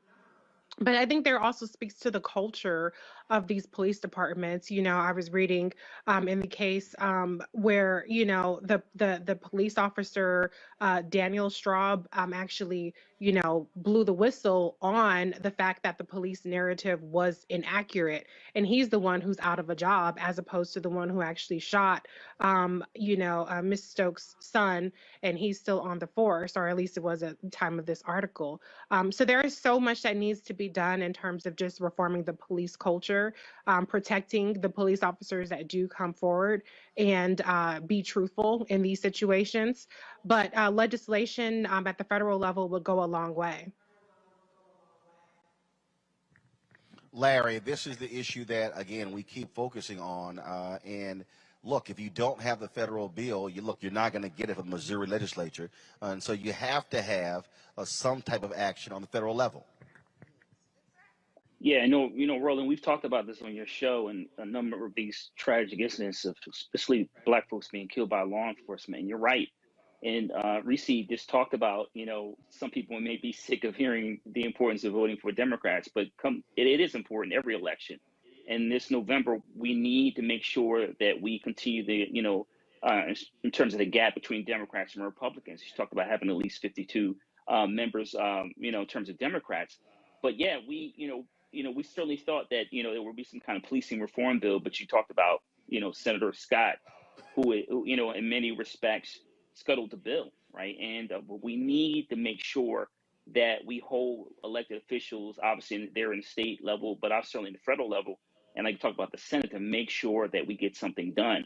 And that means people coming out, continue to register folks to vote, coming out to vote, and making sure in November that we have enough progressive Democratic senators willing to pass a comprehensive police reform bill, so that we don't have to continue to hear the stories, painful stories, of Black families who have to endure this pain for the rest of their lives. And that, Greg, is the point that we continue to make, and that is what I kept saying earlier, connecting the dots. If we don't understand that you can be working in your local community for one thing, but you got to have action for the city council, you got to have things happening with the state, you got to things happening on the federal level. All of these things are moving in the same direction, but we can't operate in a disjointed way. That's absolutely right, Roland. And again, for everyone watching this, everybody live there in Kansas City, and everybody around the world watching this, this is the function, the proper function of Black news media. We have to coordinate. It isn't voting or not voting. It's voting and community organizing and house by house, block by block organizing. The frustration, the sorrow, the expression of all the emotions that we're hearing there on the stage, and our hearts go directly to you all, because that could have very easily been any one of us. We know that we are beyond sick and tired of it. We are able to fight back when we coordinate. Ms. Watson, when you say local control, that is the thing that these settlers in their criminal enterprise we call United States of America are the most terrified of. Because when people look at each other, it's very much more difficult to be a racist, to oppress people, when you build relationships with them face to face. These are cowards. The police are doing the job they are employed to do. This punk, Eric DeValcanator, or whatever his name is, he's being defended by an organization who's headquartered here in Alexandria, Virginia, a stone's throw from Roland Studio, the Law Enforcement Legal Defense Fund. These white boys form like Voltron when they get ready. There's some people in that audience who are old enough to remember Leave It to Beaver. So, Ken Osmond, as you all know in Kansas City, who played Eddie Haskell, his widow has donated the damn proceeds from his book to this white killer. You see, John Henry Clark said it best. He says, at moments like this, blood calls blood, and somehow blood always answers. They're never going to give local control. This is what the federal elections, and Roland is always talking about this. This is why the Secretary of State elections are so important in states. They are lining up to steal the 2022 and the 2024 federal elections. But local control is about not just getting people registered to vote and turning that electorate out.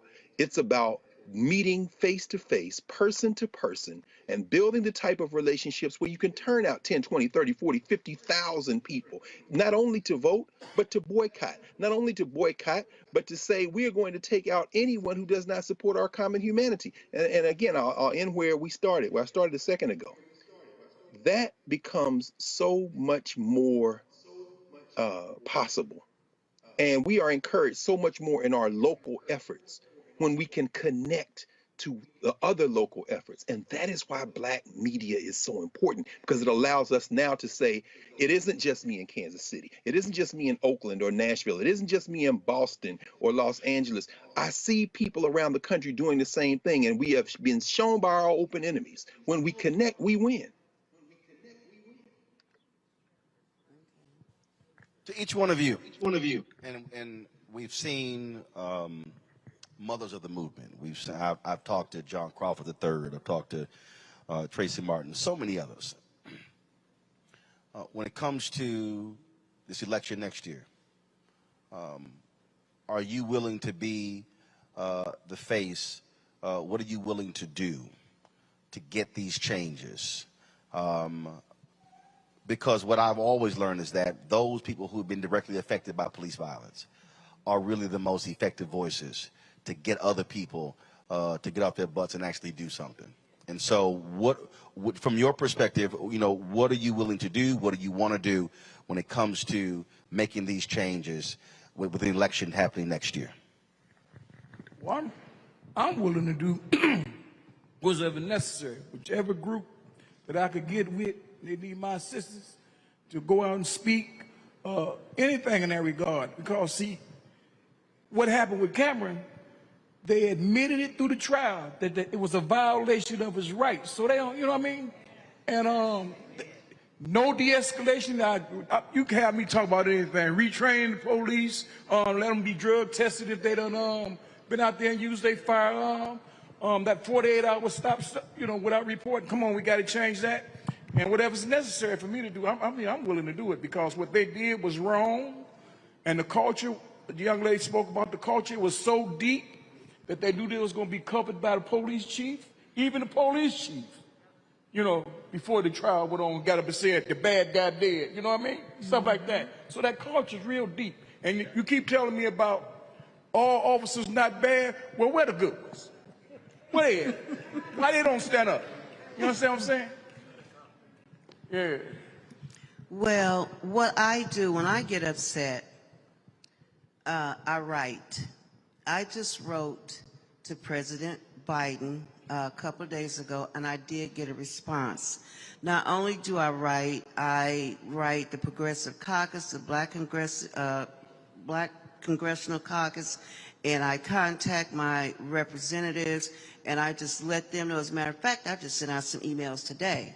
But the other thing that I would like to see is, I think that we really need to educate people on they say, well, my vote doesn't count. Well, yes, it does. Because even if you don't vote, that's a vote for the person that you didn't want in the first place. And so I think people need to be more politically astute.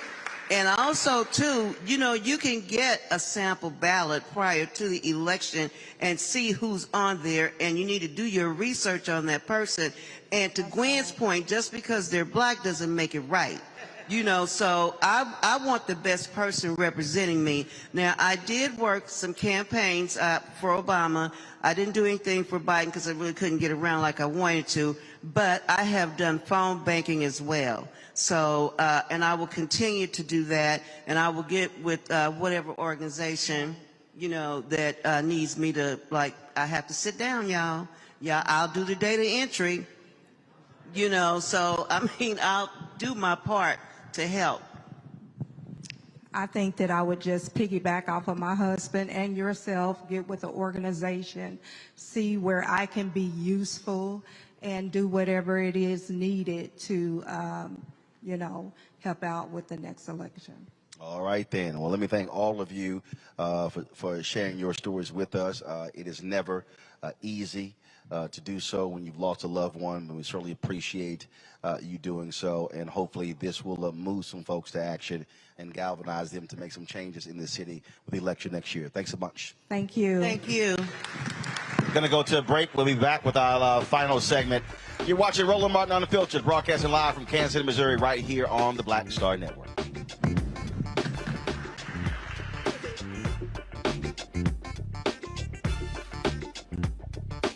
On the next Get Wealthy with me, Deborah Owens, America's Wealth Coach, you're going to learn about the silver tsunami, which means that 1 million people are turning 65 every day, and they're going to need some kind of care.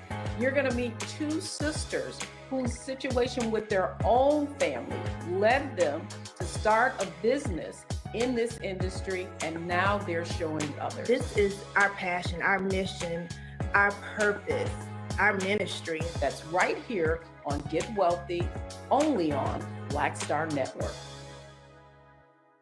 Pull up a chair, take your seat. The Black Tape with me, Dr. Greg Carr, here on the Black Star Network. Every week, we'll take a deeper dive into the world we're living in. Join the conversation only on the Black Star Network. Next on A Balanced Life with me, Dr. Jackie, summertime when the living is easy, or is it? Summer vacations, class reunions, kids in summer camp, all fun, but stressful. You need to get into a summer mindset and have a plan. Oh yes, our panel gives us their favorite summer planning hacks. On the next A Balanced Life with Dr. Jackie here at Black Star Network. We're all impacted by the culture, whether we know it or not. From politics to music and entertainment, it's a huge part of our lives, and we're going to talk about it every day right here on The Culture with me, Faraji Muhammad, only on the Black Star Network. Hello, everyone. It's Kiara Sheard. Hey, I'm Taj. I'm Coco. And I'm Lily. And we're SWV. What's up, y'all? It's Ryan Destiny, and you're watching Roland Martin Unfiltered.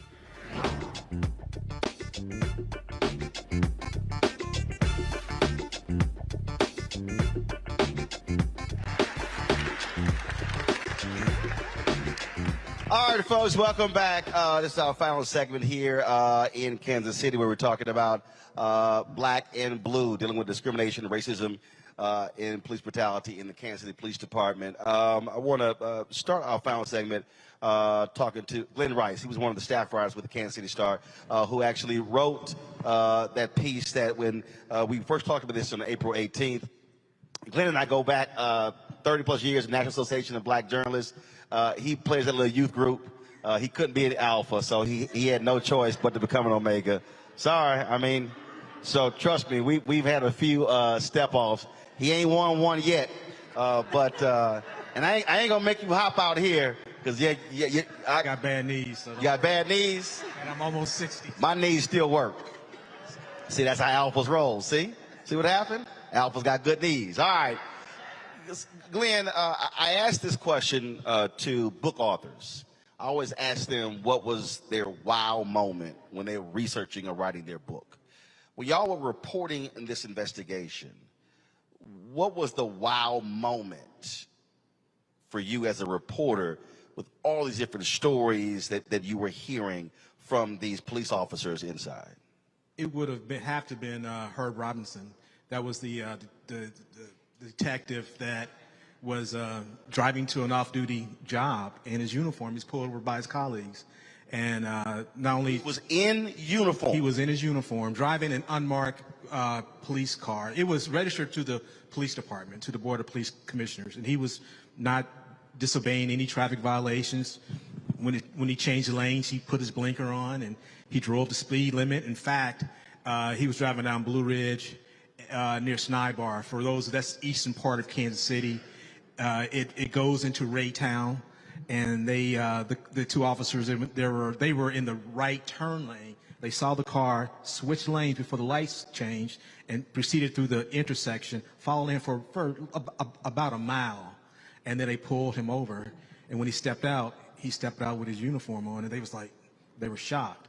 And not only just hearing about it, but getting the videotape, and also talking to now he's Sergeant Robinson now, and that was probably one. Also finding out that the chief was not sincere when he kneeled at a protest. He wasn't sincere. Matter of fact, he said he did it, and he didn't necessarily mean it. In fact, he did it to protect his officers. This was in May. Steve, is that correct? Of last year. It was during the height of the protest, and the police department decided to have a unity march where they, after days of unrest on the plaza, they decided to have a unity march. And at the end of the unity march, at the behest of the mayor, he took a knee. It took Rick Smith, I think, 4 days before he actually said Black Lives Matter, or even uttered the name George Floyd. So I can understand, so in talk with that, there was another detective in homicide who was, I would say, her name is Heather Leslie, and we found some odd of things that happened with her during the protest. She was at the police headquarters, and she looked at a monitor that was position on the plaza during the protest, and she said, you want to know why there are any black people out there protesting, and to no one in particular, in a room full of homicide detectives. And she said because the black people are too damn lazy. They're too lazy to get off their asses. And so not only to get that, but also get an internal memo that outlined all this. And this was written by a white homicide detective, because there was very concerned about what went down, how that went down. So there were a lot, to say the least. This was an extensive investigation. How long did y'all report on this? I spent a year of my life reporting that, as well as some other things that happened along the way. The Eric DeValcanair murder trial, the effort to get rid of the police chief, an effort ushered by some members of the police board. And that's all this happened during COVID.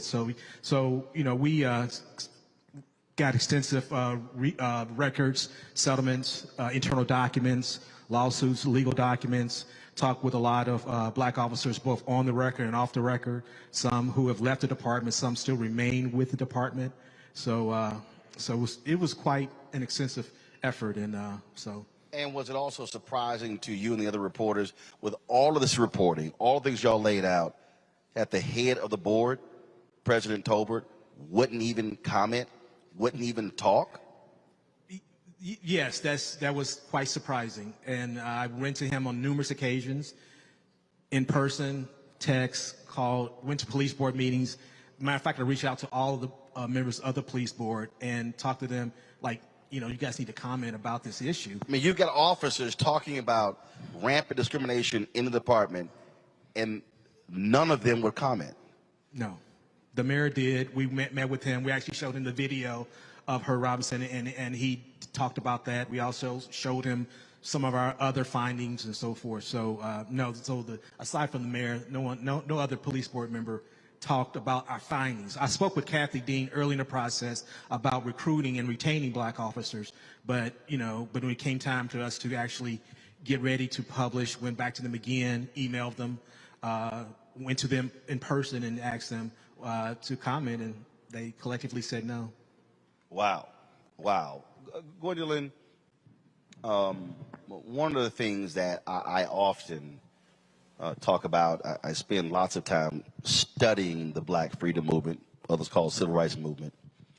And Dr. King was never concerned about the rally. His deal was what happens the day after. We've already talked about you got an election happening next year. What do you want the folks assembled, the folks who are watching, the folks who are listening, the people who are around the country? What's next? What do you want folks doing tomorrow, and then Saturday and Sunday and Monday? Because this is going to be a daily grind to make these changes. Yeah, and thanks for that question. We need our community to show up, sign up to support local control. We believe that that is the #1 issue that has to be addressed in order for us to get any redress with this police department. Without control of policies, we won't be able to address any of the practices and procedures that are oppressing us. We need our community to show up and contact your city council members and let them know that you are going to hold them accountable for their vote.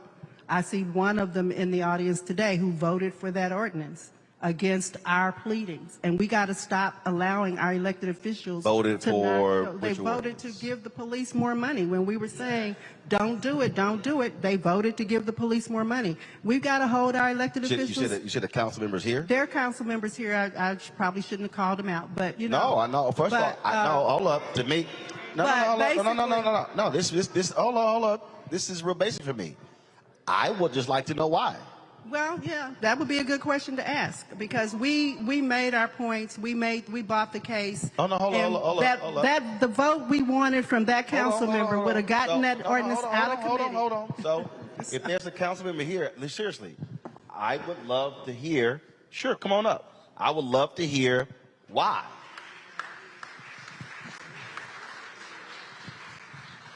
I ain't got a problem asking a question. Go, so, step on up. If you can grab that microphone there. And so what's your name? Good afternoon, or good evening, Councilwoman Raina Parkshaw. I'm Kansas City's 5th District council person. Okay, so somebody bring me a chair. So the ordinance that we're talking about. So were you on the council when they voted to withhold the money and then they were overruled? Yes. Okay. So then when y'all had the opportunity, so according to Gwendolyn earlier, she said the judge said that the money had already been allocated, so therefore y'all couldn't you couldn't hold the money back. Yes, and okay. I supported that. All right. So when you have the opportunity to actually do it the right way, what happened?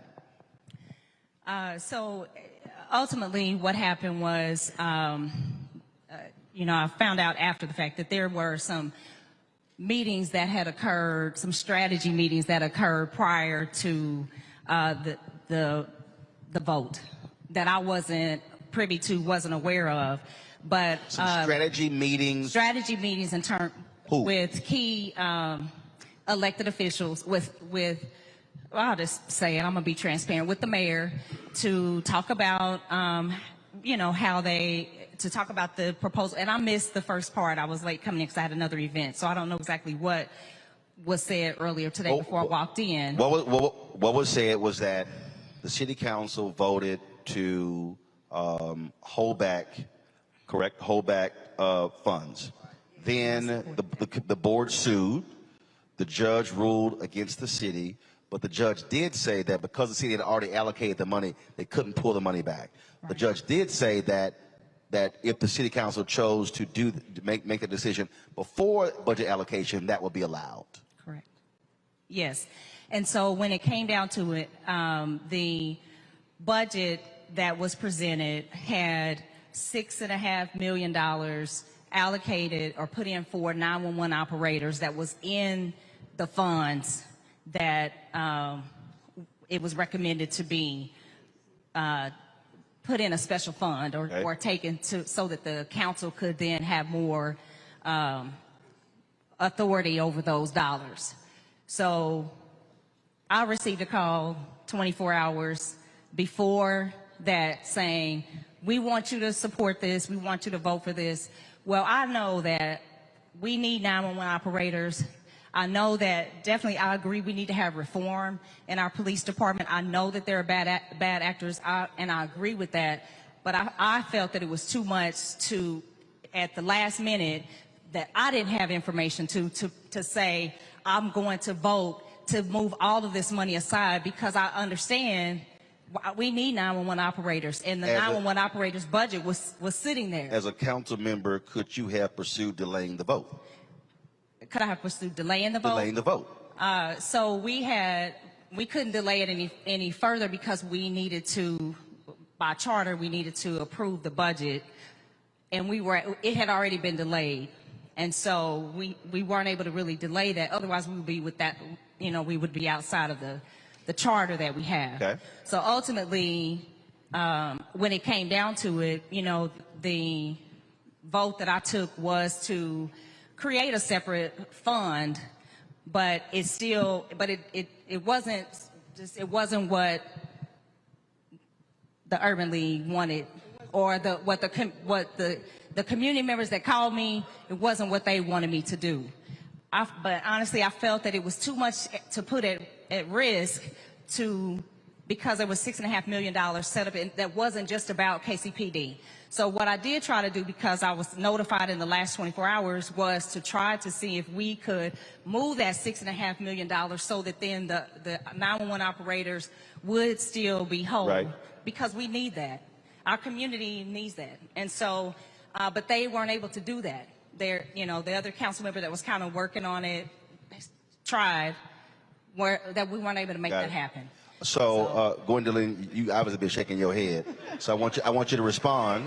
So go ahead. Yeah, first off, let me just set the record straight, because we made it very clear to you that the money for the 911 callers have been taken care of. Councilwoman Robinson told you, Councilwoman Shields, who is over the Finance Committee, went in, they fixed that budget problem, and that all we asked you to do was to vote the ordinance out of committee so that it could get to the council floor for a debate and to vote it up or down. We asked you for a committee vote, and you did not give us the committee vote to advance that ordinance so we could stand on the council floor and fight for it. That's what we asked you to do. Now, let me be real clear about the $6 million, because basically the ordinance was, what we wanted the ordinance to do was to set aside the $30 million so that the $30 million over and above the 25% required allocation could be used to invest in impactful crime prevention strategies,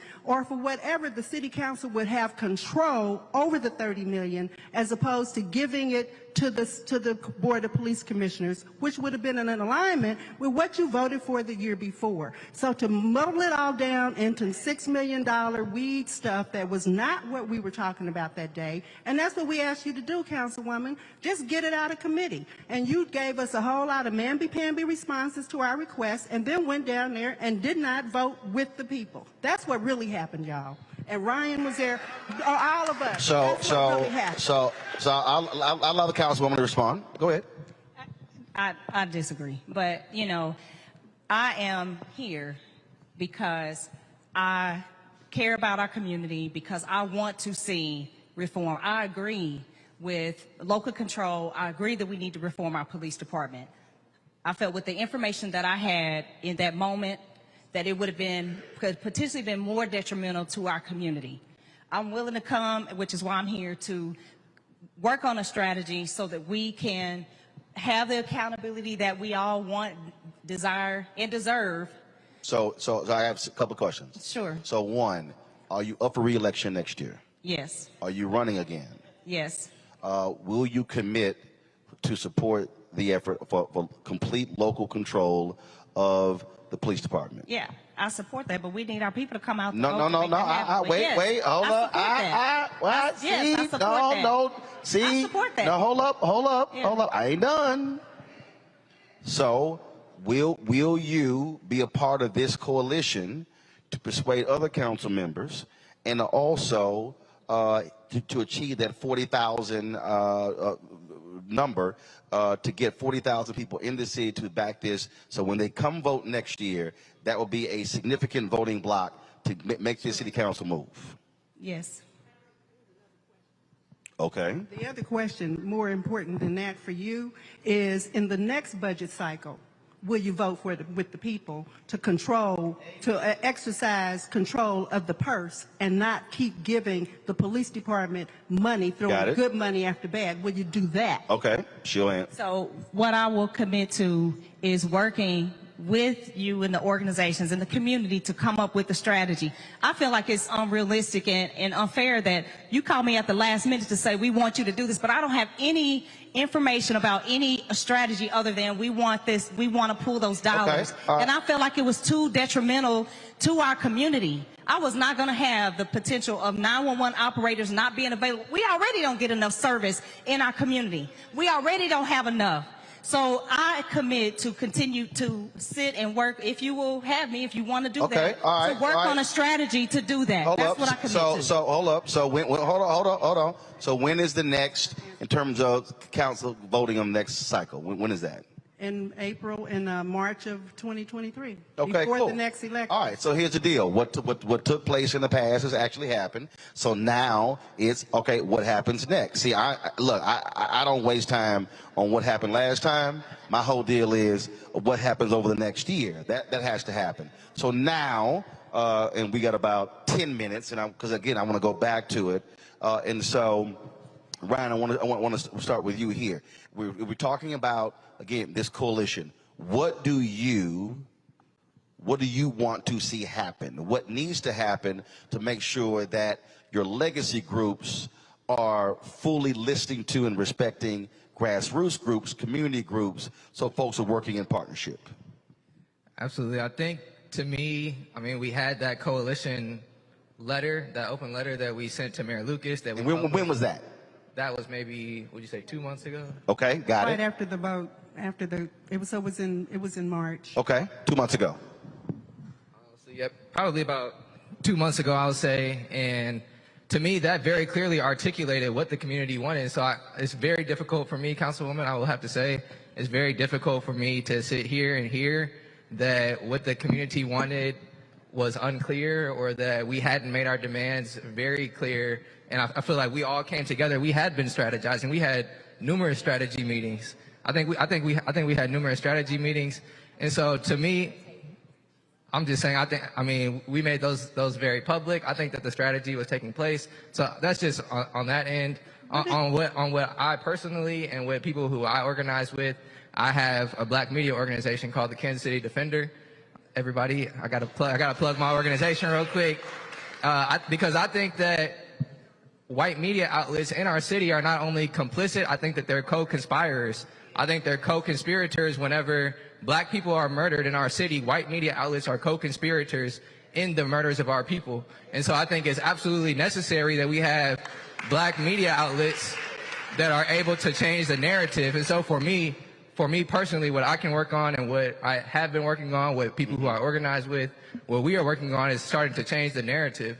I think we have to regain control of the narrative, because when black people get killed, the police chief calls them a bad person, or he demonizes him, or he inserts anti-blackness into the narrative and criminalizes the person. Right. And so I think, once again, just for how I am personally organizing, how I support and my organization, how we support other organizations, is we're trying to change the narrative. I think that is relevant when we're talking about things like the budget, because that's also, once again, a political education issue. I think you brought up a good point, or I think someone maybe, one of the other panelists brought up a good point as well earlier, that when you ask people, do they want to be safe, then they might say one thing, but if you or do they want police, they might say one thing. If you ask people, do they want to be safe, that's a completely different question. And in the way that we achieve safety, there's lots of different ways that we can think about achieving safety. And so I think that's what we're working on, and we're willing to work with all the grassroots organizations. Cool. Like I mentioned, there's Operation Liberation who's doing great work. There's Friday Night Protests. There's a number of community organizations who we've been working with. I think the Legacy civil rights organizations have been doing very important work as well. So I think a lot of these coalitions have already been being built, and we have extended ourselves numerous times to politicians, and oftentimes the politicians don't listen to us, quite frankly, and that includes the mayor. That includes Mayor Lucas. We met with him beforehand. We told him very explicitly what we wanted him to do as the community, as over 10, maybe 10 organizations that are black organizations. Mm-hmm. We said, this is specifically what we think is in the best interest of our community, and we said it was a dictatorial, authoritarian move, because he did not listen to what we said, and he just went with what he thought was the best. And I think a lot of times politicians do that. Right. They don't and listen to that. That's why you get their attention at the ballot box. And the very last thing I'll say is that in terms of these 911 operators, my question is, and what a lot of us were asking is, why wasn't that in the existing police budget that they already had? Why do they need more money for this supposedly incredibly urgent resource? That should have been already. And so clearly they were mishandling the money that they already had. So why would we give them more money? But again, part of the problem is who then controls the budget. Exactly. And see, that's where it goes to. Again, I cover city council. Reality is when the city council approves the budget, they see what all the allocation is. The problem you have is you have this outside group that literally gets the money, but then they control it. Laura, I want to go to you, and that is, I talked about what's next. For us, here's the deal. To run a campaign, you need money, you need people, you need resources. Next, what do you need? First of all, everyone in this audience can ID themselves as a supporter for local control right now through our website. It's more2.org/local-control/. You can hold on, wait. Hold up. Just give the main website. More2.org. Say it again. More2.org. More two. More, M-O-R-E, number 2. .org. .org. Find it. On the home page is a big ass button that says local control, right? You'll find it. There we go. All right. You'll find it. You talking about slash, hash, underscore. But you'll find it. More, M-O-R-E, number 2, .org. And the donate button is on there too, right? You can donate that way, and any donations we get in the next day or two, we'll just make them all straight to the campaign, not to the organization. All right, so all the folks who are watching and those who are listening to our podcast, you can also donate to this campaign in this effort. And so please do so. And then y'all let me know how much money y'all got in 48 hours. All right, so go ahead, keep going. What else you need? We want everybody in the audience to, also through the website, you can contact us or you can contact me or one of our people here tonight. No, Laura, hold up. Laura. Get an audience. See, Laura, I'm going to show you how this done. Mr. Martin. I've been going to black church my whole life. Let me show you how this done. Where are your people, Laura? Yeah. I was hoping they were going to do that. So I need y'all to stand up. Stand up. Need y'all to stand up. All right, in the back as well. Where'd Doug go? Okay, now, here's the deal. When we are done, Laura's people will be down front. Y'all will be right here, not back there, right here. And y'all can come up. Y'all are collecting data, right? They need your name, your phone number, your email, your social media, so they can reach out to you after today. Straight? Cool. All right. Laura, go ahead. Keep going. That's all I need is we need audiences. So I had a Kappa, no offense to you gentlemen, but I had a Kappa approach me in the audience, said, where can we get you all to speak? So give us an audience and we'll come speak. All right. Okay. Kappa's finally doing something. All right. Okay. I have a Kappa board chair. I have to show respect. All right. It's all good. You know, we'll let them have something. But it's all good. Without Alpha, they just Kappa Psi. It's all good. All right. Final comments from my panelists. Let me start with Larry. This event has been critically important for the community. You offer a lot of insight and advice, and I'm hoping, based on the conversations we had this evening, the coalition will continue to strengthen and also hold elected officials, accountable. And looking forward to hearing more about the story and elected officials supporting some of the initiatives the members of the community want. Reese. Yeah, I'm shocked you have not cussed today. Shocking. Well, hey, I'm on my best behavior.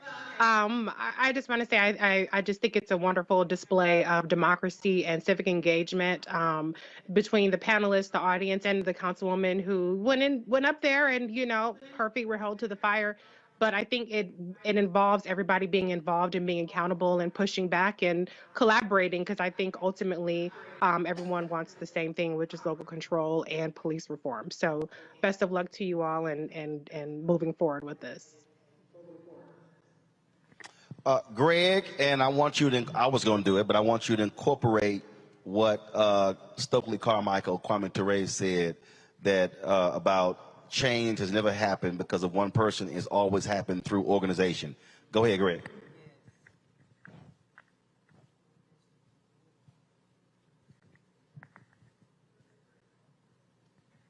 Greg, you on mute? Okay, my bad. I was there was so much smoke going on in there. I was shouting over here, so I had to put myself on mute, brother. Anyway, all in the right direction, though. As our brother and ancestor Kwame Ture Stokely Carmichael used to say, if you put Martin Luther King in Montgomery or Birmingham by himself, he would have been killed. He said, history is not made by individuals. It's made by the masses of our people. And he said, it's less important which organization you join. It's less important which organization you join than it is to join an organization. And we know that we must coordinate. So what we've seen tonight has been inspirational, very sobering, but also we come out of this with a great deal of hope, not just for Kansas City, not just for Missouri, but for everywhere in the world where we understand when we organize and work together, the people are undefeated. And so I'll close with the observation that found its way in the musical form somewhere around 18th and Vine from that great ancestor, Charles Christopher Parker. Now's the time. All right. So I'm gonna close it out this way. So I want everybody in the room look to the person to your left. Then I want you to then look to your right. Then I want you to look behind you, and I want you to look in front of you. There literally are more people sitting in this auditorium than the number of people who had gathered in a basement in Montgomery in 1955. Let me say it again. That there are more people sitting in this room right now than the number of people who were gathered in a basement in Montgomery in 1955. I sat and interviewed Fred Gray, who came up with the Montgomery Improvement Association campaign. The Montgomery bus boycott lasted 382 days, but it was only a one-day boycott. 50,000 black people did not get on buses in Montgomery. And after one day, they then said, let's do 5 more. And then after those 5 days, they then said, let's keep this going. If you go back and actually look at the initial demands of the Montgomery Improvement Association, you will see that it was a lot different than what ended up being. So 382 days go by, and the Supreme Court rules that segregated busing was unconstitutional. It was that event, and there were certainly things that happened before that, Emmett Till's lynching on August 28, 1955, but it was that event that led to a 13-year struggle that we know as the Black Freedom Movement, some call the Civil Rights Movement. Are there 4 college students in here? If you're a college student, stand up. So you're a college student, stand up. That's 1, 2, any other college students? 3, just 4. So there were, stay standing, stay standing, stay standing. There were 4 college students at North Carolina A&T who decided to go sit at a lunch counter. They did not ask the NAACP for permission. They didn't ask the Urban League for permission. They didn't ask the university for permission. They got together on their own and went down to the lunch counter. I spoke there a couple of years ago and actually met the brothers who are still living. As a monument to them on the campus. Y'all can be seated. Why am I using those 2 examples? That 40,000 number you can easily hit. How many registered voters in this city? Okay, 280,000. It's actually 218. 218,000. Yes. Folks, that ain't even 25% of all registered voters. You can literally do this. You can literally do this. Now, some of y'all are like, man, he was pushing everybody. The reason why is because I just don't believe in, I hope they turn out. I want to know who is going to turn out. That's right. The reason I was like, no, y'all got to stand up, because I hate when we have gatherings and people show up and no one collects data.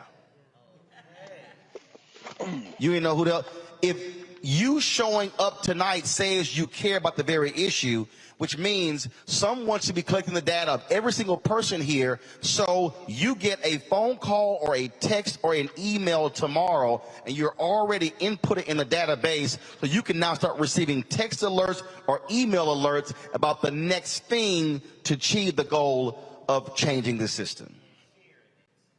And there, I guarantee you there's somebody who's sitting here saying, yeah, man, I don't know, man, 40,000 a lot. I already laid it out to you. 40,000 people over the next 10 months is 4,000 people a month. If you have 25 or 30 organizations that are part of the coalition, let's just say you make the goal, we want 40 organizations to be a part of the coalition. That means you just simply task for each organization to get 1,000 people. That means that over the next 10 months, all they got to do is get less than 100 people every single month. What do you think then will happen? I'm going back to Montgomery. Because trust me, the folk in Montgomery is like, yeah, they going to get on that bus. Then they were like, damn, 50,000 black people walked.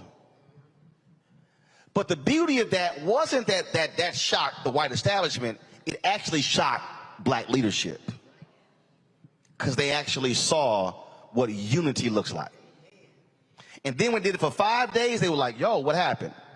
Those four students, people forget, literally the actions of those 4 North Carolina A&T students spread like wildfire over a period of 3 weeks all across the South. The exact same thing happened.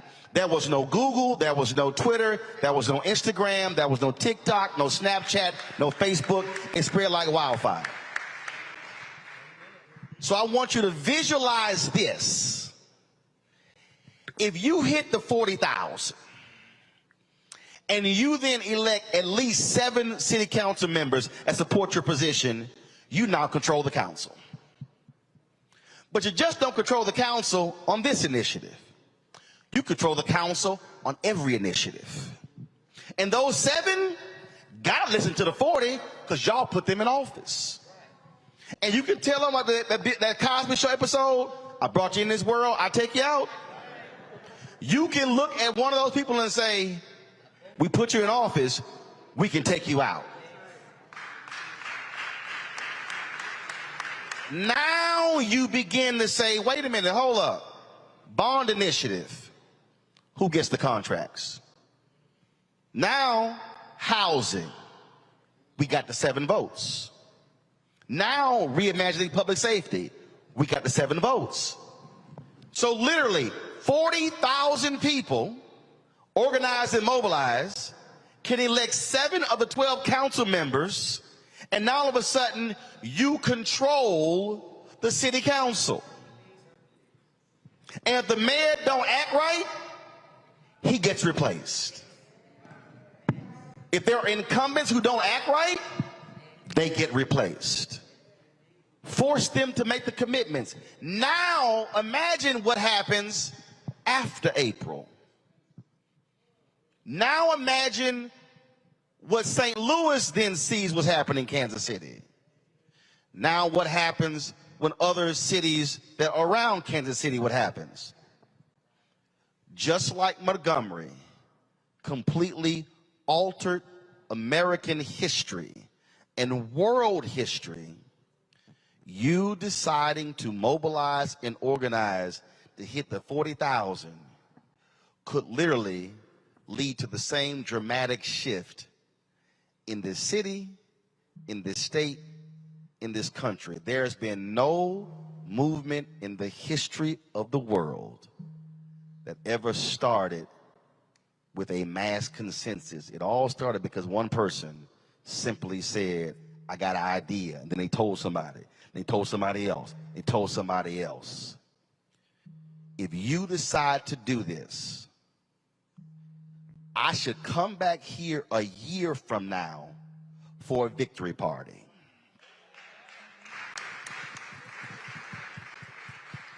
A year from now, y'all should be celebrating like crazy because you did what everybody said could not be done. That is, you got black folks and white folks and Latino folks and Asian folks and Native Americans. You got folks who are straight and gay. You got folks who are conservative and liberal. But you got folks who say we care enough about our city that we should be controlling how our tax dollars are spent. And I can guarantee you this. If you do what we have talked about today, the folk at the state capitol will then be saying, damn, are we next? And your response is absolutely.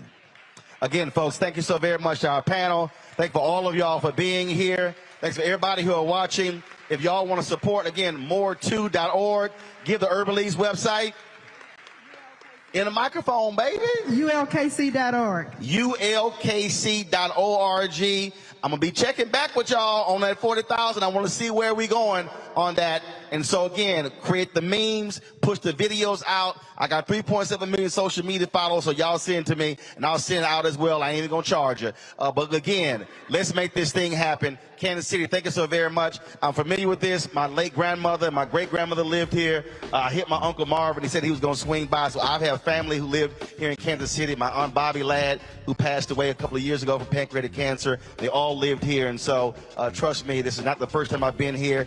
Eric Weston, I hit him earlier. He's in Orlando with the Black newspaper. I hit him as well. And so I spoke at their event. So this is not, trust me, I'm not new to what's happening here in Kansas City. Good to see Glenn. Also, Pastor Dan Edwards, I pledged him at Texas A&M. And so y'all got to, look, if he ain't acting right on part of this deal, y'all give me a call. I'll deal with that. So I ain't got no problem. I ain't got no problem letting them know. So again, everybody who's watching, don't forget, download our app, please. Apple phone, Android phone, Apple TV, Android TV, Roku, Amazon Fire Stick, Xbox One, Samsung, and of course, support our Bring the Funk fan club, where every dollar you give goes to support this show. A bunch of y'all walked up to here, handing me all sort of cash. If y'all gave me money, then give me your name. Be sure to give me your name, because every Friday we run the list of all of our donors. More than 30,000 people have actually given to our show in the past 3.5 years. And when he talks about the importance of black media, that's why we have a mural on our wall. The nation's first black newspaper was Freedom's Journal. March 16, 1827, the third paragraph, they wrote, "We wish to plead our own cause. Too long have others spoken for us." And so the reason that is important is because we do not need to be asking someone else permission to have these gatherings, to broadcast these gatherings, to do these events. Because if you understand the history of black media, if you understand what the Kansas City papers did, the Chicago Defender, the Pittsburgh Courier, Atlanta Daily World, that's how we were able to get through, because black media covered our story. And I'm not interested in asking anybody permission, can I please go cover something?